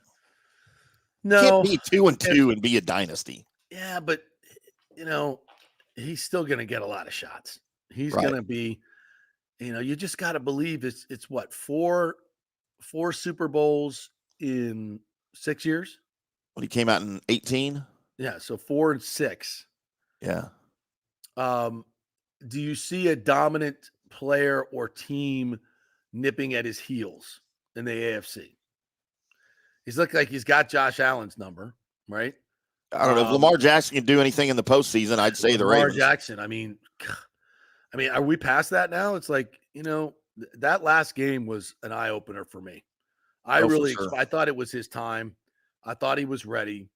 I thought it was, this is everything set up. The team's playing great defensively. They've had a great was at year. home. You're at home, and he just crapped the bed. Yeah. And I didn't like his body language. His body language during the game showed panic to me. He never looked comfortable. Mm-hmm. Showed a lot of panic. He's arguing calls. He just didn't seem at ease at all. It just seemed like the pressure had gotten to him. And that's a bad sign. At this point of your career, if you can't handle that, it's a bad sign. And you compare that to the way Mahomes comports himself. It's just always like the game is just easy for him. It's just so easy for him. Yeah. And I mean, again, who in the AFC scares you if you're Pat Mahomes? Man, and the Ravens just gave Lamar $260 million for 5 years too. So yeah, and then so they're gonna have to, they're gonna have trouble keeping a lot of their good players around him. Where Mahomes, remember when Mahomes signed his contract? We're like, oh my God, they're never gonna have money for anybody else, and now it looks like a bargain. Yeah, now it looks like a bargain. It didn't take long either. Yeah, it didn't take long. So the number's not terrible moving forward. And he also, the thing I think that is most impressive, he's proven he can play without Tyreek Hill. Yeah. For the most part, they can do some things with a very subpar wide receiver core. I mean, they'll improve that. They got room. Now their defense has been really, really good. Mm-hmm. And I thought earlier this year that they were showing some chinks in the armor. Guys couldn't catch the football, but guess what? They started catching the football and they started moving the ball. They started getting the plays that they needed to make. So how can you sit there and say Pat Mahomes is not going to get to 5 more Super Bowls in the next 15 years? Because he's probably going to play for another 12. That's what he said the other day. He was to play for another 15 years. The way the rules are now, with these you can't touch the quarterbacks. These guys can have real longevity. Longer. They can play longer. The only issue I see with that is, how long is Andy Reid going to be around? Well, there was some. I saw some guys talking about if he wins this year that he may ride off into the sunset, and it's a game changer. That is a game changer. And then they promote Spagnuolo. Yeah, absolutely. Bring Eric Bieniemy back. Bring Bieniemy back as your OC. Yeah, kind of put the band back together a little bit. So yeah, why not? But I think I'd like to see what the Chiefs look like without Andy Reid. Then they could move back to Dallas, and we'd finally have a winner here. I mean, I'm just saying. It's funny you say that. Dallas is probably a big enough market to handle 2 NFL teams because you got LA and New York, right? and neither one of those markets really give a crap about football. No. Well, maybe New York does. LA certainly doesn't. They're passionate for sure. Yeah. The core fan base of the Jets and Giants are passionate, but just as a I don't know how big quote football is in New York in that area. Yeah. Because certainly college football has no founding at all there. Right. At all. So now Dallas, I think Dallas could easily handle two professional football teams. Yeah, the problem is where the stadium is now. It's right between Dallas and Fort Worth, out in Arlington. And of course, Jerry did that on purpose to draw fans from both sides. Smart. At this point, put it in the middle of the market. Right dead center between it's 30 miles from Dallas, between Dallas and Fort Worth. He's right in the middle. Concept. Wow. Go talk to the Rays about that. Yeah, my goodness. Wow. So, it would be a situation where you'd have to share the stadium, like they do in LA and like they do in New York. And I would love that though. Oh, John Hill just gave me a nugget that really made me excited. I saw that. Literally my favorite player of all time in the NFL. Larry Zonka. I think when he first came up, he spelled that with a Z. It should be a Z. I don't know where the S came from. It should be a Z. Yeah, that's how he spells it now. I remember it as a Z though. Right? Yeah. I think when he first started, it was a Z. When his family, that's it. The greatest fullback to ever play the game. That dude was a wrecking machine. Nobody wanted. Remember the nose guard thing he had on his helmet? Dude, I was infatuated with that, man. Oh my God. That little guard thing on his helmet. It just made him look so mean. And he literally, I think he broken his nose 9 times because he just rammed his head, his helmet into people. He was 6'3", 245, 250 pounds, right. Just tree trunks for legs. And you just couldn't tackle him. You could not tackle the dude. And he was, so he's going to bring the Lombardi Trophy to the stage. It's the 50th anniversary of his MVP in Super Bowl VIII. Their win over Minnesota, I believe. Here's a little something for you, JP, just to get you a little bit nostalgic before that happens. Oh, look at that. Look at that. I just love that face back guard, when man. Men were men. Look at those shoulder pads. Look at that. No those gloves. Shoulder pads are bigger than Tyreek Hill. No gloves. Right no nothing. No gloves. Look at that football with the stripes on just it. Carry the damn ball. It he's smiling. He's like, I'm gonna kill the next guy. Look, he's just like, who's next? I just ran over 4 Vikings. Who's next? Oh man, he's one of the greats. There's that. Remember there's the highlight of him scoring a touchdown when the goalposts were still at the goal line. Yeah. So he's like sliding across the goal line, and shoulder pads bump into the goalpost. I expected the goalpost to fall over at that point. On that hard, nasty tour where they played that. I believe they played that at Rice Stadium. That Super Bowl? Yeah. I believe that it was, or was it a Tulane Stadium? Might have been Tulane Stadium back when in New Orleans. But I gotta look that one up. Which Super Bowl was that? Super Bowl VIII. The Dolphins beat the Minnesota Vikings in Fran Tarkenton. Rice Stadium. And that was in Dallas? No, Rice Stadium's in Houston. That's where Rice University plays. Yeah. That's right. Right. In Houston. Right. Rice Stadium. I believe that's the only Super Bowl to be played at Rice Stadium. And by the way, you had the Astrodome available, but the Astrodome only held like 49,000 people. That's right. But it was much newer, much more modern. But the NFL was like, nope, you know what? Rice will seat 68,000. We're going for the money. $40 tickets. Yeah. I have a scrapbook somewhere. I'll see if I can find this of my parents brought the Super Bowl tickets back. They went to that game.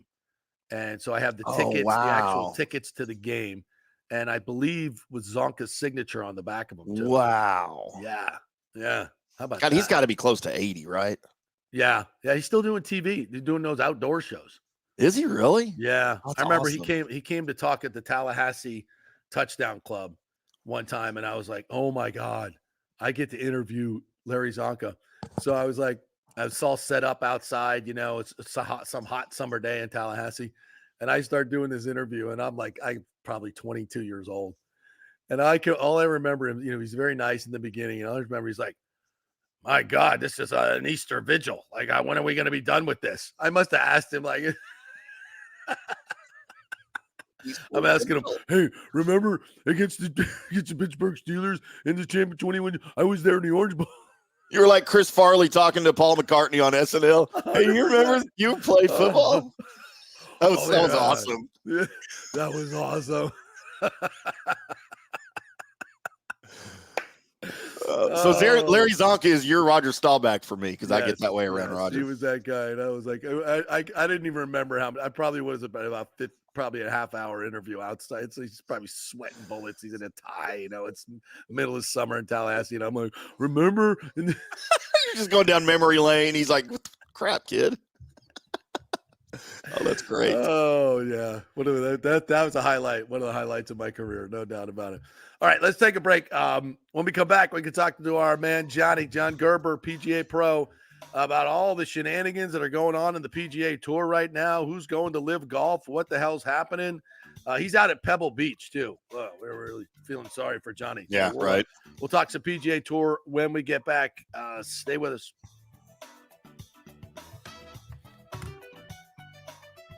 JP here for the Geddes Gordon Real Estate Group and our good friend Jane Geddes. Folks, simply put, there is nobody like Jane. Jane is a former LPGA two-time major championship winner. She was also vice president of talent relations at WWE. She also has a law degree from Stetson. So if Jane can drain a 10-footer to win the U.S. Open and stare down Hulk Hogan in the boardroom, you want Jane on your real estate team to not only negotiate the best deal, but find you the perfect home or investment property. And when you work with the Geddes Gordon Group, you become part of the real estate family and get concierge services that include expertly staging, marketing, and preparing your home for sale. Advice on golf properties. Hey, you might even get some golf tips. Many of their clients become friends long after the sale or purchase is completed. It's all part of the deal. So if you're looking for that perfect home or investment property or trying to get top dollar for your home, go with Jane Geddes and the Geddes Gordon Group because there's nobody like Jane. Call 813-485-6808 or go to geddesgordon.kw.com. That's GEDDES Gordon.kw.com or call 813-485-6808. All right, this is for all you guys who don't want to go to the gym and do 5,000 crunches. At Bay Area Modern Medical Center, you can get on the new True Body machine where you can reduce fat and tone up your muscle. It's like doing 54,000 crunches in just 15 minutes. Define your body as you see fit. True Body offers personalized muscle stimulation that delivers the equivalent of those 54,000 crunches in just 15 minutes. Just get in touch with them at Bay Area Modern Medical Center, BAMMC.com. Chris Lugo and the team over there will set you up on True Body and get amazing results. Non-invasive with comfortable and little to no pain and zero downtime. You can isolate and target those areas that you want to improve and treat multiple areas simultaneously. It's an amazing machine, so check it out at Bay Area Modern Medical Center, BAMMC.com. Is getting a home equity line a good idea right now with rates so high? Well, I put that question to my good friend Scott Fitzgerald at American Mortgage Services, and he says it all depends on where you're at financially. Many of us with ridiculous inflation have been charging up those credit cards, right? At 29% interest, hoping to catch up, but that ain't happening. Those interest payments are killing you. So yes, a consolidation loan and tapping into that crazy equity in your house is a great idea. That strategy can drop your monthly nut by thousands of dollars and stop wasting money on those interest payments. Fitz, the mortgage guy, has done thousands of loans for the past 25 years in Tampa Bay. Just did one for a former colleague who was a manager for a big bank mortgage division. He knows Scott is an independent broker and can get him a way better deal than at his own big bank. AMS Tampa has way lower overhead and gives you the savings. So if you're worried about fees and closing costs, have the free consultation with Scott and look at the actual numbers. It may shock you what he can do. Be smart. Stay one step ahead. Email Fitz at scott@amstampa.com, scott@amstampa, or call 813-294-7595. Scott Fitzgerald, MLS 386722. American Mortgage Services, 1000 North Ashley Drive, Suite 1020, Tampa, Florida. Let's go. Right now, back to the show on FanStream Sports.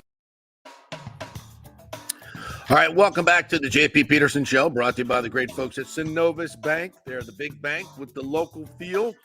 My good friend John Acosta is one of the managers over there. Been in local banking since 1983. That dude's old. But he's good at banking, and that's what matters. He's my age, so it makes him old. Aren't all bankers old? Like, there's no young bankers, right? Like, that's just Better the not thing. be. You don't want a young banker. No, They're not, probably not very smart. hanging out with bad people like John Gerber doing bad things. Bad person, you man. want them in early, hovering over your money to make sure it's safe. So yeah, you want old bankers. You want old bankers, old pilots, and old doctors. They got some experience, right? That's what I'm talking about. Old John golfers, Gerber, PGA Pro. What about old golfers? We're broke down. Us old golfers, we're broke down. You want the young guys that are in shape and can hit the ball far these days. The flat bellies, we like to call. That's right. That's flat right. bellies. Yeah. What's up, John Gerber, PGA Pro? How are you, man? What's going on, fellas? Good morning to you. Thanks for having me on. Yeah, we got a exciting week here this week. I'm out at Pebble Beach, like you said, and it's a typical Pebble Beach. We get 4 seasons in one day here out here at Pebble Beach, and we've seen it all this week for sure. Yesterday was brutal on our practice round, and the tournament starts this afternoon, so I'm kind of getting prepped and ready to start. My first round is at Spyglass at 1 or at 11:20 this afternoon, or this morning. So got a little time to prep, stretch, and see if we can go make it happen out there today. Well, so what's the event you're playing in? Because obviously the AT&T was there last week, and Wyndham Clark shot a nice little 60 and missed 2 putts on 16 and 17. He should have made maybe even one on 18. Could have shot 57 at Pebble Beach, and they declared him the winner, which I thought was probably well done. That was a hell of a round of golf. Yeah, I'm out here playing in the Pebble Beach Invitational. This is a great event. It's the week after the AT&T. Sometimes they hold it before. So what they do, it's a 60. They invite 30 club pros that I got invited, and then they have 30 tour guys that are on tour and the Korn Ferry Tour, and they play a pro-am, a best ball pro-am with 1 amateur. So it's nice. A great event. It's probably their 3rd largest event that they have out there. It's a $250,000 purse that they have out here for the pros and amateurs. So it's a real cool event.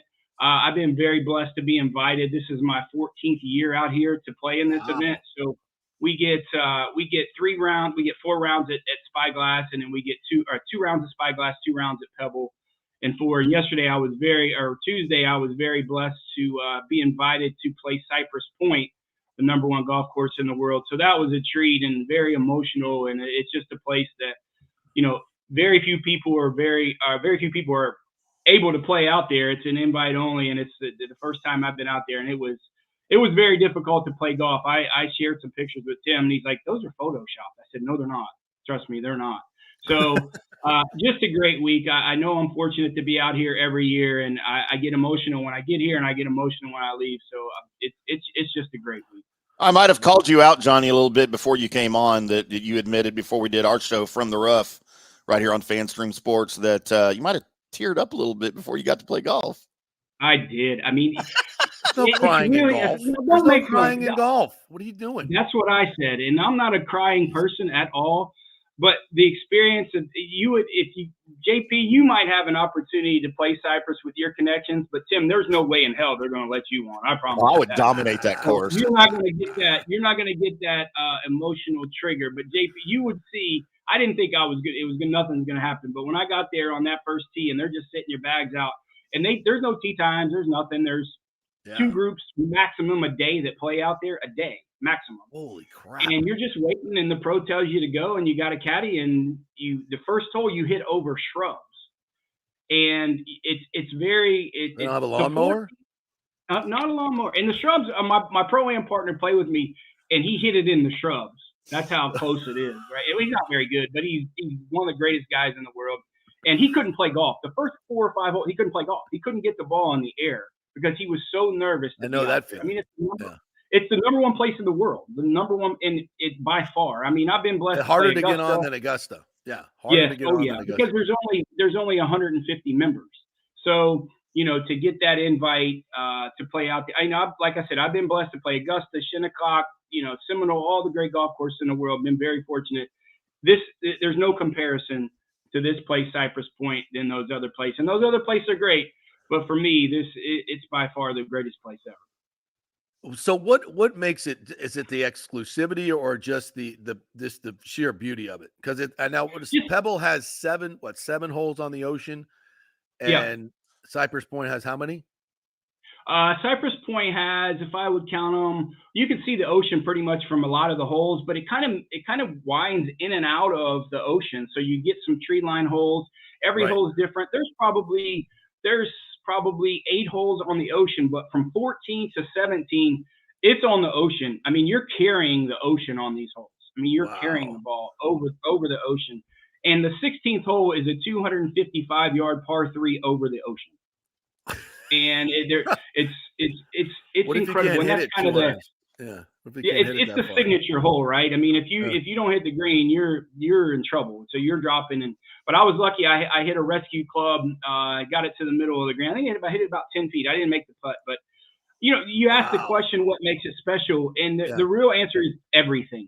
It's just everything. When just the nostalgia of Hogan being there a lot, and just all these old time guys, and having the Crosby there, and just the nostalgia. And the clubhouse isn't any bigger than, I mean, it's not a big place. The clubhouse and the locker room, there's nothing there. You walk in, and when you walk into the locker room, it smells like cypress cedar. Like it's just the simplest of things. I mean, it is so special. And it's something I'll never forget, and probably the greatest golf experience I've ever had. Wow. Well, good for you, my man. Good for you. I want to see some of those pictures too, if you could send them my way. Yeah, certainly. That'd be nice. Certainly. All right. So Wyndham Clark, we have to talk about this. Wyndham Clark goes out and shoots 60 at Pebble. And typically, and weather for Monday was god awful. They weren't going to play. But if you got to award somebody a tournament after 3 rounds, I think if you shoot 60 and almost shoot 57, you deserve it. So let's say that was a great call by the tour.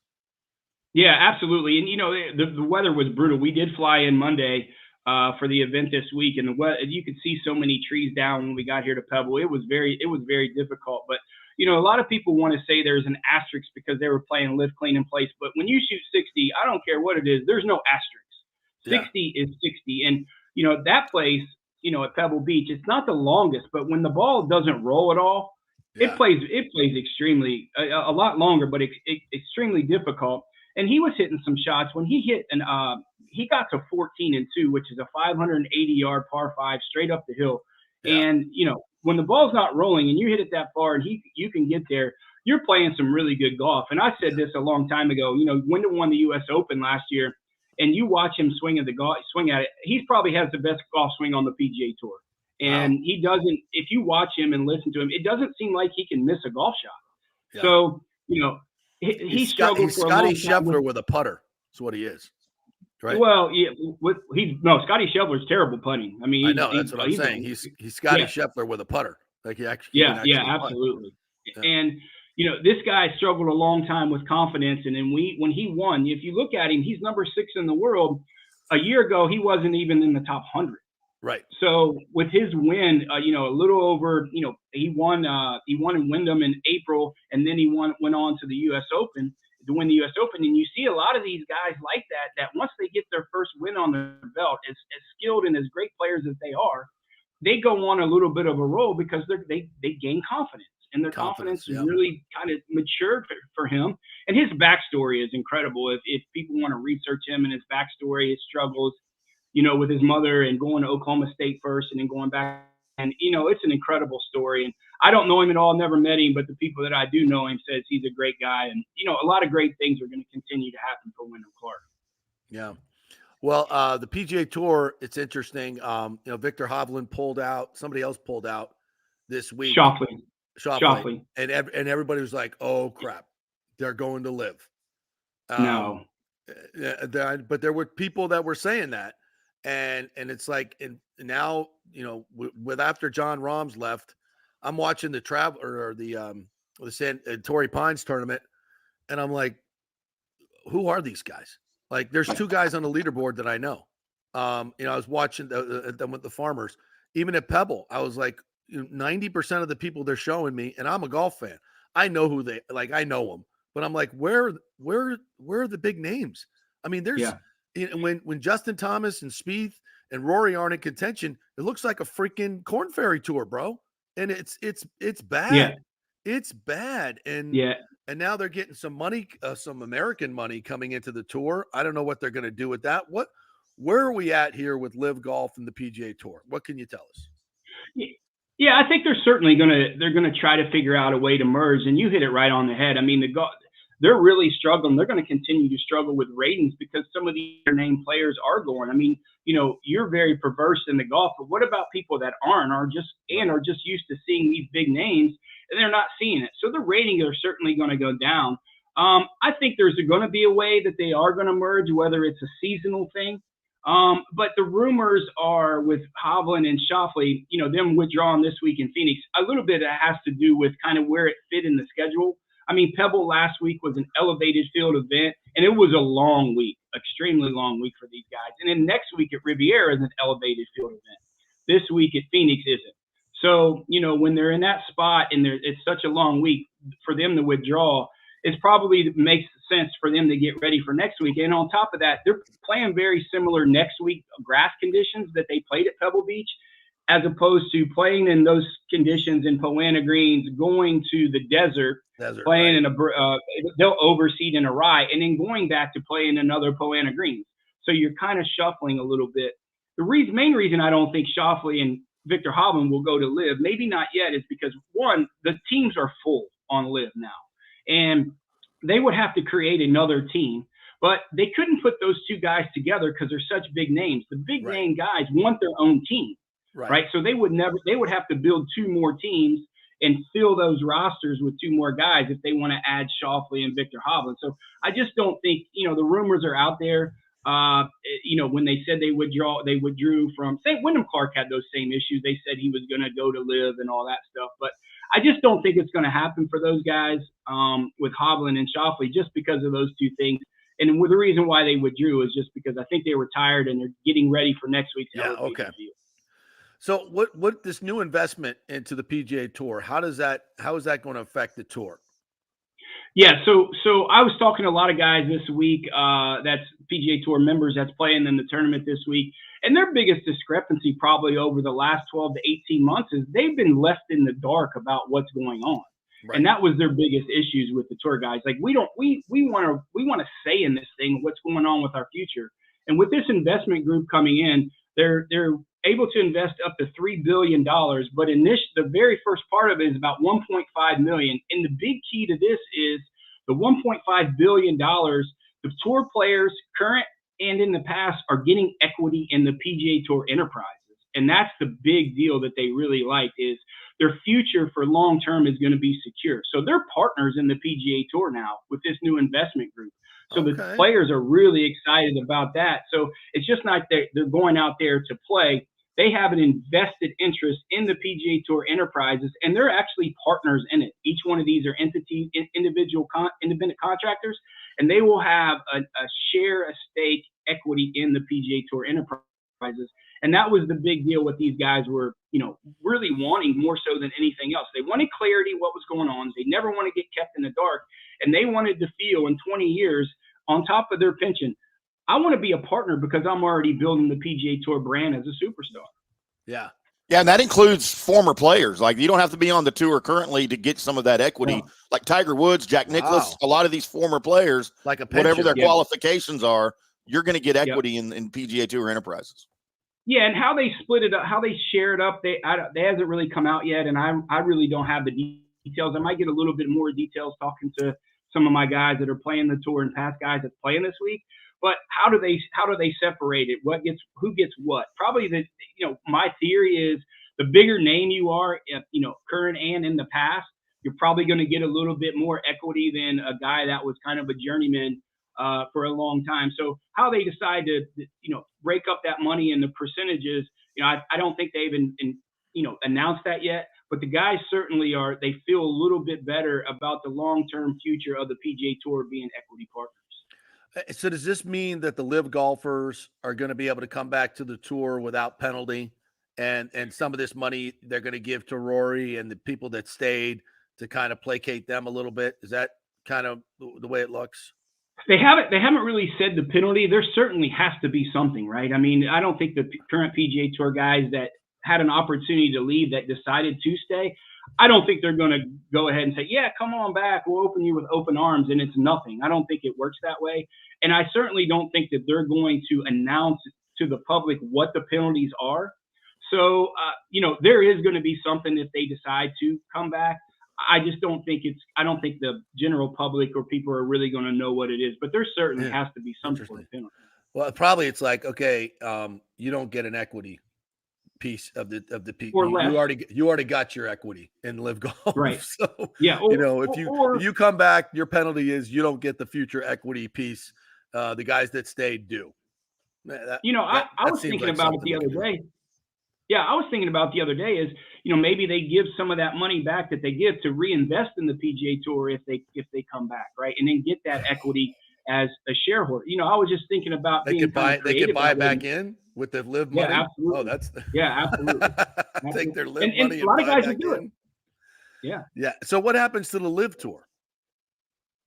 So I think they'll merge in terms of, I think the Live Tour has an opportunity. If you look how the PGA Tour schedule is set up, there's the FedEx Cup is done before football starts, which is smart. So you're looking at September when it ends, which is, in my opinion, one of the best things the PGA Tour ever did. So they didn't have to compete with the NFL. We talked about that before, JP, and that was smart. So they could potentially have the Live Tour or events in the Live Tour from, let's say, October to January. So you have that off season that the guys that really wanted to go play some extra golf, they're playing anyways. So they might as well play for a bigger purse. Now, format will be a challenge. Do they continue to have, the team aspect, or do you have the team and you have an individual? Awful. Yeah. The big thing that these guys are going to have to figure out with the Live Tour is they're going to have to change the 72 holes to get those world ranking points. That's just what they're going to have to do, because if they don't, they won't get world ranking points. And I don't see the big issue why they won't. Change to 72 holes. I mean, carts is, they can figure that part out. Those guys don't want to walk. They'll probably continue to wear shorts. Who cares about that? The tour guys are wearing shorts on practice rounds anyways, and maybe they should wear shorts in events. That's a minor thing. But the 72 holes, converting 54 to 72 holes, is going to be the big challenge and the big key to get those world ranking points. Johnny, it's funny you say that, but I feel weird about this, but I don't like the shorts. I don't like the shorts on my PGA Tour. Can't get into that. Can you imagine? And this will never happen. Can you imagine him playing in shorts at Augusta?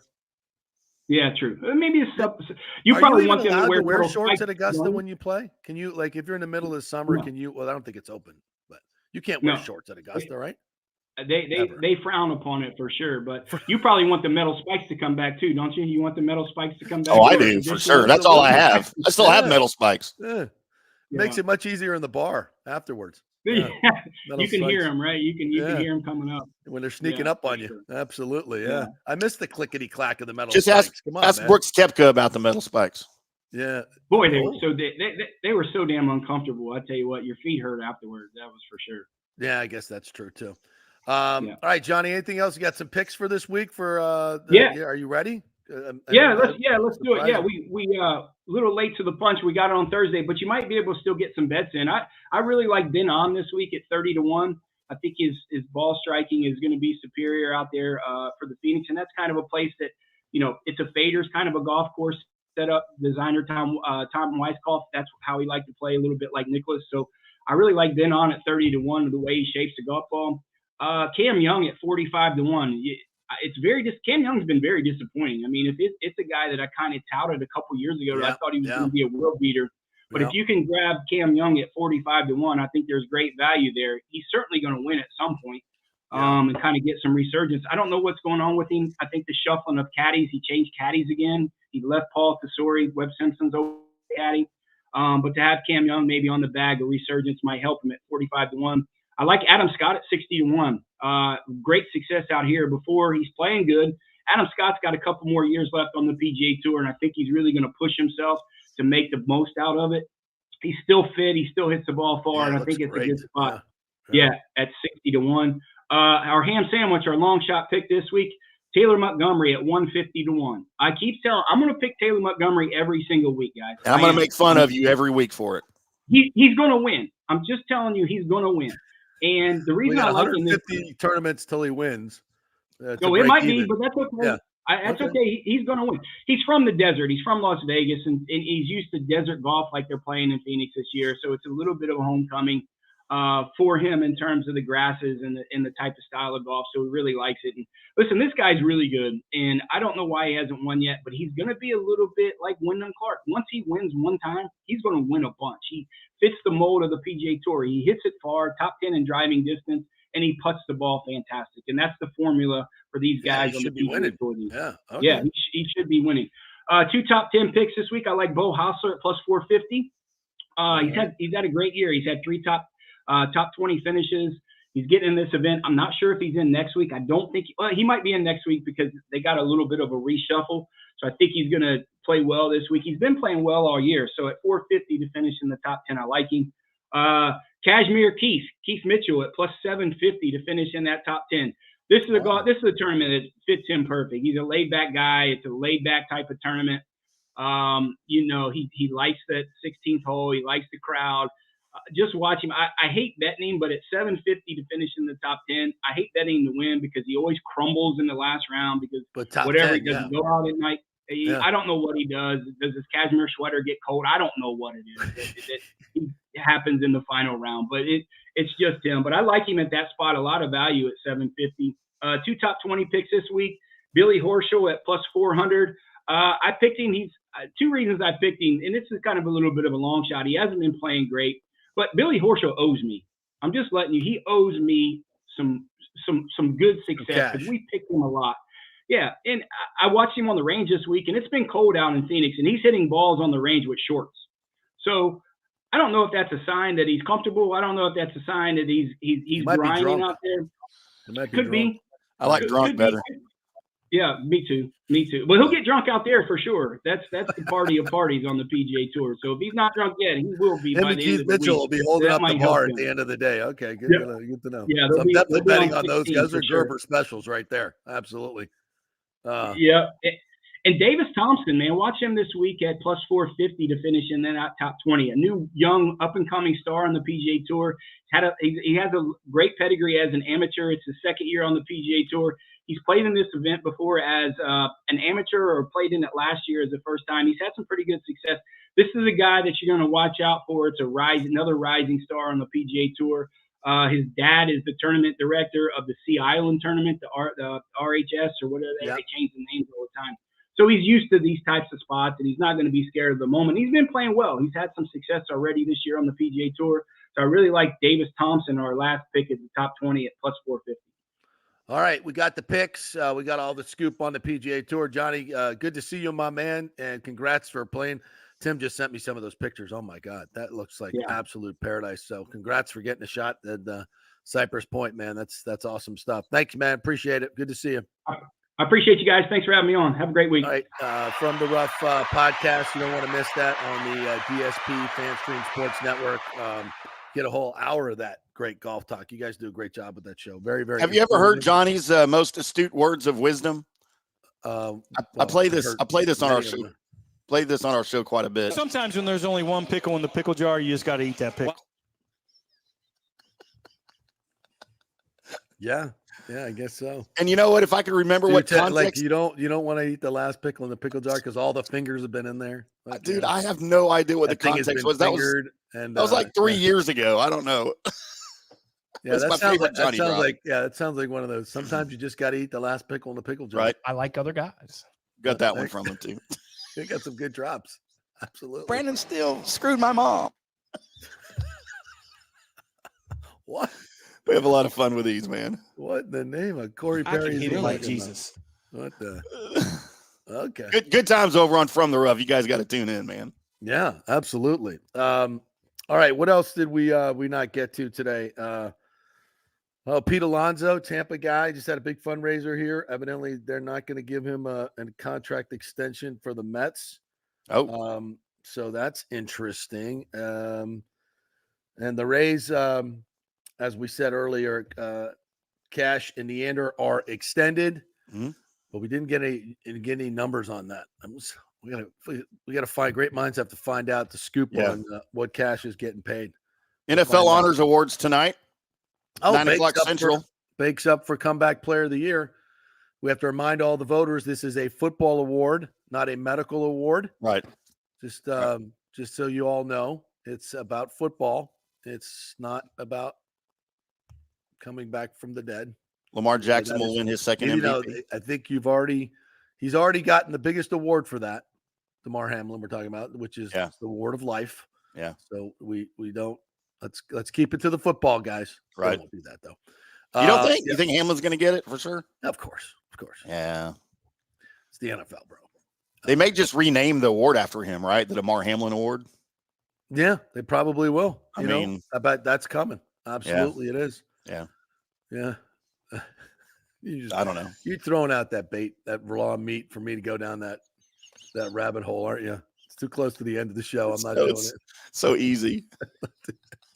I want to jump in there, but I won't. So I won't. easy. I'll behave myself. Good. So we'll be watching tonight. Hopefully Baker will get that comeback later. Yeah, Lamar will win the MVP because this is all voted on in the regular season. Yeah. So that complete collapse at the end of the year will not be factored into it. It's which he deserves. I think he definitely deserved that. So John Hill says Baker got the Fox Comeback Player of the Year. Well, there you go. The difference between the NFL and Fox. There you go. Yeah. Insert whatever political slant you would like right there. Whatever you want. Go right ahead. Go ahead. You know where I'm going. All right. No, thanks so much. We got Bobby the Chief Taylor on. We got John Gerber on. Tim, it was great chatting with you again. Hope you guys enjoyed it. Don't forget, we're on every day now live on 102.5 HD2, Big FM signal, the Bones secondary HD signal. It's called The Strike. A lot of great content on there, including Bobby the Chief Taylor and Phil Esposito and their Martini Mondays podcast.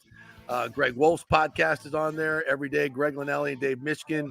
Lightning Lunch is on there live. So check out a great new. You will listen to the radio, want good sports radio.